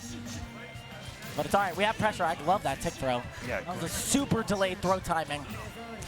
Yeah, Twang skills have been on point, but Evan finally finding something, but we get the EX parry counter right there. Yeah, oh my god, guess for game. You can do it again. Guess for game. The tick throws are scary here. He was looking for empty jump throw. He was looking for empty jump throw right there, but Evan was already ready for it. Oh, actually ends up losing the Vorpal cycle. Twang can have a chance to come back into this as long as they don't get a counter hit here. Spalling with the first web, parrying out the web in the air. What a timing from Evan, sets up the web right on top. EX Tatsu's out, we're plus by the way. EX parry to get out once again, and Twang quickly even the score 1-1. We are plus by the way. True. True. All right, quick, make sure the timer on your stick is working. We don't want another mishap. Yeah, we want to avoid that if we can right here. Players will be getting down and dirty now. Early throw from Evan to be able to control that early Vorpal cycle trades, but not able to make anything happen afterwards. Oh my god, Tatsu right through the web. Oh, gonna lose the Vorpal cycle off of that TRM. That's huge for Evan right here. Yeah, being in control of that Vorpal cycle is tended to what led Evan to victory in the early games of these rounds. So have to see if they can keep that up once again. Okay, gonna lose the Vorpal cycle in the next interaction. Yeah, ends up in the transfer state, takes too long, but nice tech on the throw. Twang, not out yet. The tech from Evan is huge. Uh-oh. Great shield right there. Going to be able to toss it back into the corner on their own. Sets the web once again and goes for the EX grab. maybe a little bit of a knowledge check. We were talking about keeping it in your back pocket. I think Evan just pulled one of those out. That's a tool I haven't seen him use in any tournament throughout this entire day. So Evan really wanted to make something happen at this point. But Twang not letting that get to them, knowing that they now need to bring out their own secret tech, trying to check with some tech doors right here. But Evan ready for the timing. Yeah, really great stuff. The FF into the CS, but the Tatsu to go over the low normal. Great low crush. We are going to get the side switch here with Charge A Tatsu. Boing, boing. Or Charge B Tatsu. Switch your ender right there. Nice. Oh, and getting clipped, but 60 has to be CS or else you are going to die for it. Evan not going to be punishing the recovery on that. Very lucky we got CS right in that situation. Twang still in control. As long as Evan doesn't spend a whole lot of meter here, if they do lose, they can go into the last round with a pretty big lead. Shields right here. Nice tech out, not going to get TRM here, trying to shimmy, yay! But we hit him with that 6C, and Twang's tying it up. Match point. Great read on the GOAT OS there to get the dash 6C. Both players at 200 meter. Game 3, final round. And we'll start off as we do with these throws that have been working so well for Twang throughout this entire time. Evan finally teching one in this situation, trying to hit him with a grab. The flyback J6C not going to connect. Nice walk up parry. Evan still in a little bit of control, doesn't have the horrible cycle. Run up 2-8 does work. Can we get enough corner carry here? We could drop the combo. Misses the 2 ceiling, and then Twang immediately parrying afterwards in the post-CS situation. Cycle does go to Evan, but the corner and the damage goes to Twang. Whoa. Aggressive option from Evan there. The dash after the block fireball into the 2A. We do get a web set. We do get the TG set. Shout outs. TG indeed right now. Gonna need to channel a little bit of that to get through. Twang though just getting hit and shielding out right now. Not gonna get blown up by these ones just yet. ADPC Fireball, steal your turn if you think Evan's gonna be up and back. And now we're just keeping the stagger pressure like we saw in the beginning. But a throw was with Evan ready to press 2A. No, the drop again. That feels so bad if you're Evan, but one hit away can seal your fate in top A loser side. Go CS after the Rekka series right here. J2C finally connecting. Twang's been looking for that all point, but still can't find the combo afterwards as they weren't ready. One more throw away. CS available on deck for Twang as well, and the throw will do it, and that is T-Wang making top 8. Akatsuki, Texas, makes top 8 loser side. Yeah! Woo! One of the best sets we've had here in top 24. Twang skates their way into loser side top 8. One interaction away on either side, both players. Anyone's game, both players getting excited for each other, making it this far. It was just peak under night. Peak absolute under night right there. Whew, man, I'm tired after that one. Right? But we still got more games. We do have some more qualifying matches to go. Your top 8 is not settled yet. We got, I believe, 2 more matches happening, and our next match is going to be the final chance for you to see a Gordeau make this top 8. We have StarXUnderscore, the egoist himself, versus Riodan. Riodan. Issei. Mori Jin. Oh man. This is Star, the potential Look at to make him. a top 8 loser side, the potential to be one of the furthest gourds we've had in a major setting as of recent memory that is not a Japanese or European player. I still think, like, even if they don't make top 8, this is still like one of the furthest that Gord has been. I need to see them make top 8. I need to see Gord at that top 8 graphic. Don't get me wrong, I'm right there with you. I need to see this. I could not be one of the few NA gourds making Jushichi's wrap up at the end of the year for making top 8 at an event. Commentators don't play these games. Oh my god. What are you talking about? I just finished that sentence and I immediately get hit with, that's a lie. Cap!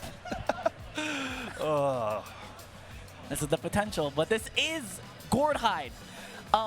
Unless Riodan wants to troll. He won't troll. Like, you want to... Damn, let's scoot back. I can hear that from here. I can hear there. anything is possible. At this stage of the tournament, anything is possible. We're not switching off Hyde. This is too good of a matchup for Hyde. He also may switch to Wagner if he's feeling a comment. I would disagree. No. I don't think he would be that smart to do that, but I think he's locking the Hyde. He's even locking in the Hyde themselves.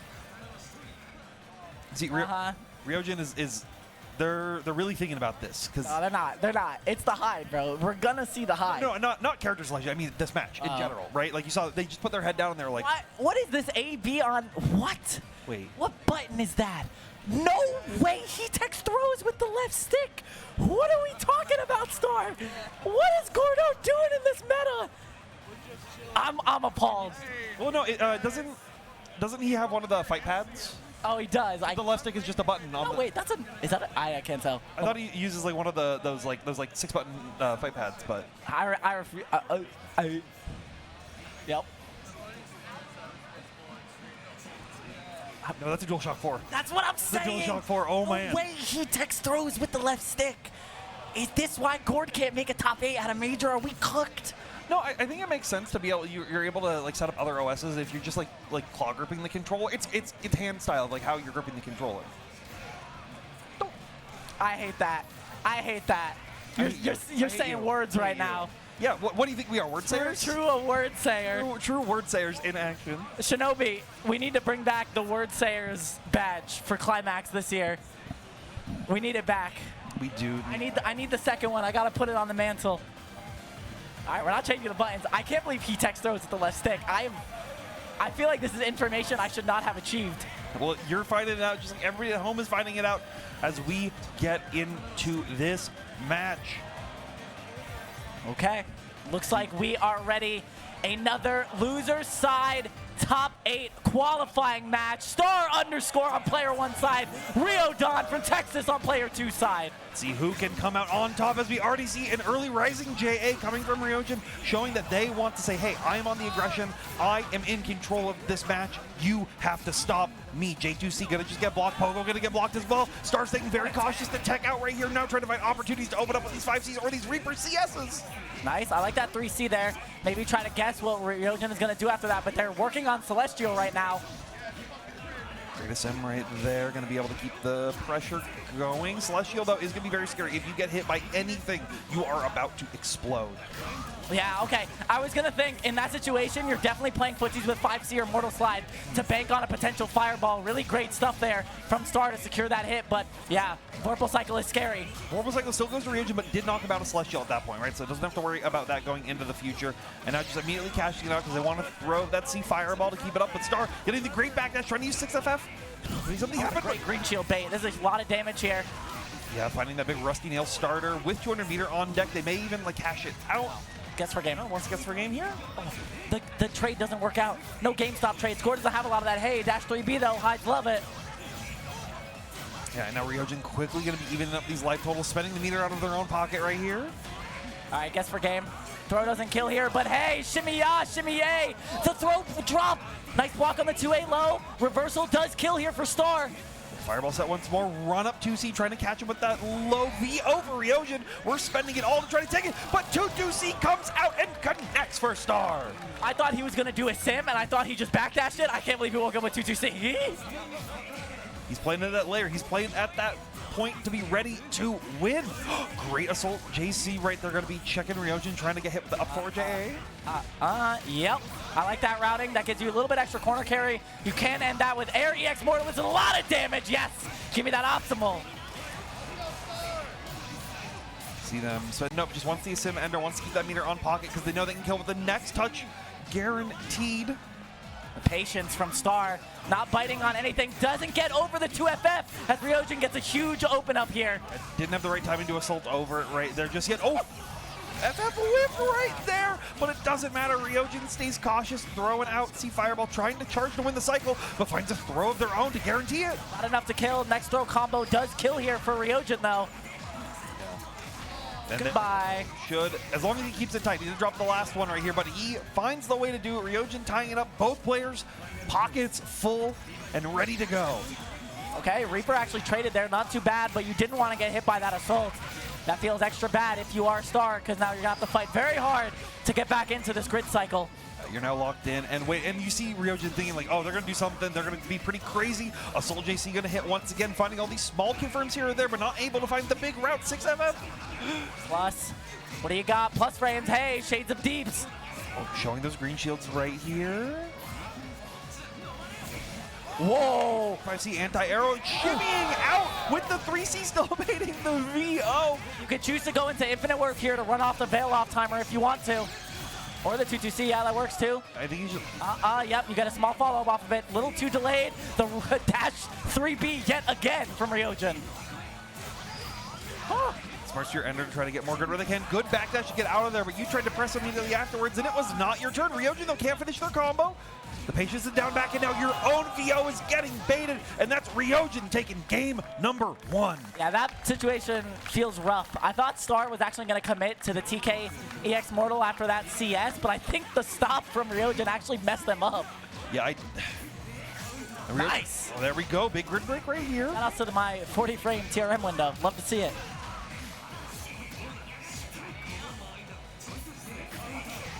Okay, good 3B right there. Catching Star from just going for the walk back. If they're expecting Reaper CS, you're going to be able to get away with it. Okay, bait out some green shields. We get the 3C counter hit. That's massive. You're going to lose the Vorpal Cycle, though. Oh, no. Nice routing. Yeah, That's so good. Chose to lose out some damage for the Asim right here to get it. Now Asim at CS. No! That route is so hard, please. I know. We want to do it. We want to be so cool. We want to tell Mom we made her so proud. Woohoo! But right now, we might be making her proud, still fighting these hits. Star needs to make something big happen, and they do, finding another round to go into their favor. Yeah, it's a great normal to move forward with because it is special cancelable as well, and it does sit them down to lead to a full confirm. Star's movement working out really well right now. It's a 6C right there. Celestial? Go back dash. Star just really trying to playing Riodan's shimmy game against themselves right here with these back dashes. Let's look at this bonus damage, by the way. Plus 540. Plus 550. Pick up CS to get the meter. Yes. Yeah. You get it right here. Catch out these pogo blocks. But we hit them with the 2C as they know. Far. We're looking for great either routing. K or pogo again. Okay, gets the knockdown in the corner. Guess for game. Wake up DP on the 2A. Almost a good backdash right there, but Riodan ready for it and ready to challenge him accordingly. Wins the Vorpal Cycle here. That's really big. EX Rekka for the corner carry. Star 1 hit away from losing this round. 1 hit away from also winning this round. Good CSDP right there. It's a natural 1-frame gap. Nice smash on the 2C, but doesn't commit. Yeah, trying to make something happen with the 6-6FF right there, but it's not going to work. And it connects on the backdash. Riodan was ready for it to put themselves at match point. Now that's good knowledge, because that does catch backdash. What? Jumpstart Reaper works. Yeah, ends up catching what Riodan was doing. The full charge on the 5C right there. Working out great for Star. Nice. Doesn't believe, though. Now you have to guess for the Vorpal Cycle. You're going to lose it to the VO. Pops their CS though, but oh my god! 5C. If you can keep it tight, this is a lot of damage to put yourself into a very, very safe situation. Okay, doesn't even route for the EX Reaper, but it's not gonna matter. They're pressing buttons because Star's shaking his head. Star's shaking his head. Because he saw the double 2A confirm, but the 2B didn't connect afterwards because he delayed it too much. Should've just routed the EX Reaper. It probably would have killed.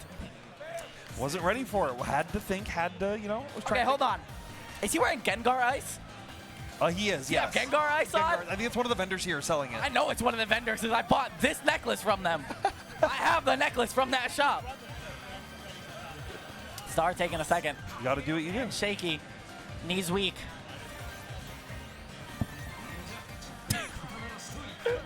You saying nothing there is icing on the cake. Dude, I'm too locked in. I need to see the result of this match. I feel like I'm in the crowd right now. It's so intense. Game number 3 here. Star versus Riodan. Oh, but the Assault JC to counter hit is huge. Optimizes for a little bit more damage. Just hit about 3K. Yeah. There you go. Yeah, just rips that DP out right here. No shield. The empty jump over. Gets the 2B. Doesn't commit to the combo. Yeah, you can DP out of that. Has the vacuum as well. Yeah, Star has found a lot of really good hits for counters, but hasn't believed in them to be able to convert them into full hits. And Riodan taking advantage of that and now being able to swing that tempo into their favor. I guess. You lost the Vorpal cycle here, so you got to play a little bit more honest against the not very honest character of Hyakuya. The throw combo as well should result in like another 2.3, yeah. Yeah. Oh. I could tell Star was prepping for a 3C there based on the movement that Riodan was doing. Great backdash to get the EX orbiter, run up throw. Great start to the round, corner carry. Start not letting that round get to them, knowing that they still need to make this work. Got push block too far off the Asim, and now Riodan gets the full jump out with the pogo. Is he gonna win the Vorpal cycle though? No, just short. That is a big up for Star, but EX Rekka, corner carry. 2 guesses away, I think. Star, wake up! Reaper gets the CS afterwards for the hard combo. Of course, for the hard route. You need the hard route to take these rounds. You need the damage wherever you can. You're gonna say damage with the other route! What? Uh-huh. All right, did we go for a reset? I want to see it. Oh, no. Yeah, but we do find the 5A right here. As long as Star keeps it tight, we are tied up. It is anyone's game right here. Final game, final round for these 2 players. Final match of the tournament life. He did round Star beat Mortal Slide, by the way. EX Pizza beating it out right there for Riodan. Be able to find the full extension, popping that smart steer, enter to gain additional grid. Now finding a throw combo. Star, you have to be careful. You are only a couple points away. Half health already. The run-up throw yet again secures the Vorpal cycle. So all of this damage is adding up. One more guess potentially for Star's tournament life. Rekka's not going to connect right here, just being very cautious. CVO keeps you close, but you tried to VO. And Riodan ends with the IW, qualifying to make top 8. Star bets it on the VO, ends up losing it out at 9th place. Not a bad placing, but Riodan, another Texas, is gonna make top 8 loser side. These Texas guys are pretty good at Under Night. I wonder if they have any weekly events or monthly events that they can go to play the game. It's crazy. True. I wonder if one of them has a flag about the event. Could be anyone. Could be anyone. He's not even making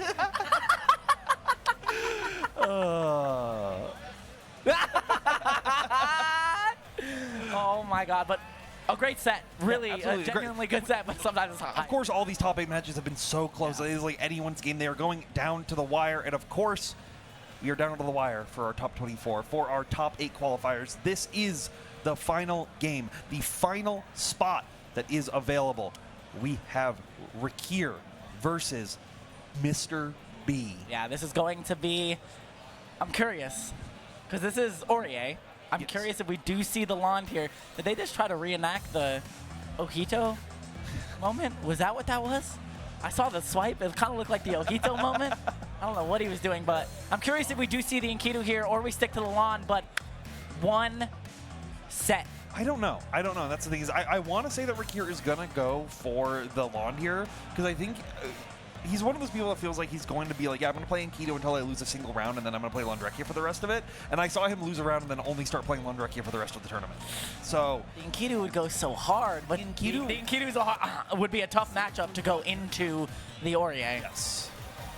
So we'll have to see how he is feeling at this time. Look at these guys. Look at these players with normal button layouts and normal. Star, we gotta talk about that L3 assignment. I got problems. Yeah, we are gonna get the Londrekia. Yeah, I didn't expect anything else. All right, we got Canada representation in Rikir sitting before you. Northeast representation in Mr.B. sitting before you. These guys used to be like a relatively the same region because Rikir only recently moved to BC.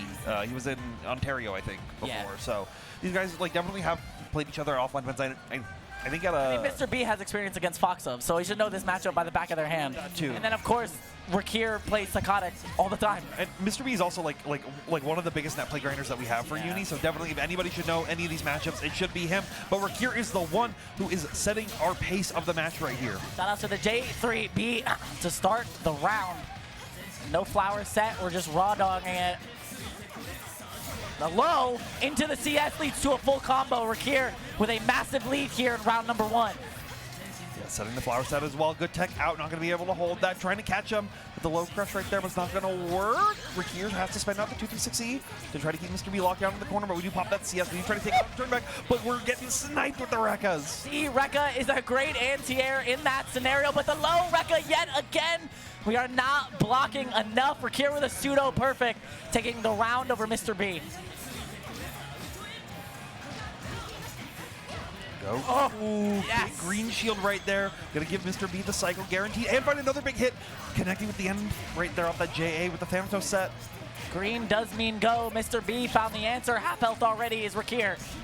Good tech out there from Rikir though, not being afraid of the Thanatos set behind them too much. Right here, JC connected. A grid break though. That's really big for Mr. B, but 2-2-C flower set, we immediately mash. Yeah, but I think the flower messed up the timing of the combo right there. Rikir was not ready for it, and that gives Mr. B another chance at life. The get hit to drop combo, true combo. Mr. B getting the dark arts going. Yeah, lets him get out of the corner right here. Mr. B now just shielding, knowing that they can afford a little bit of mistakes right here, but not too many. CS though almost works against Rikir, but not going to find it just yet. That's for game. Throw with flower set does kill here. Yeah, there we go. Icy flower gets you frozen. And Rikir takes game number 1. Yeah, that was a really great comeback for Rikir, though. 1 round away to put Canada in top 8. Yeah. But looking at them notes, what be in them notes? Is it the notes, or are we changing the song? What headphones? I guess Bluetooth, yeah. Bluetooth headphones?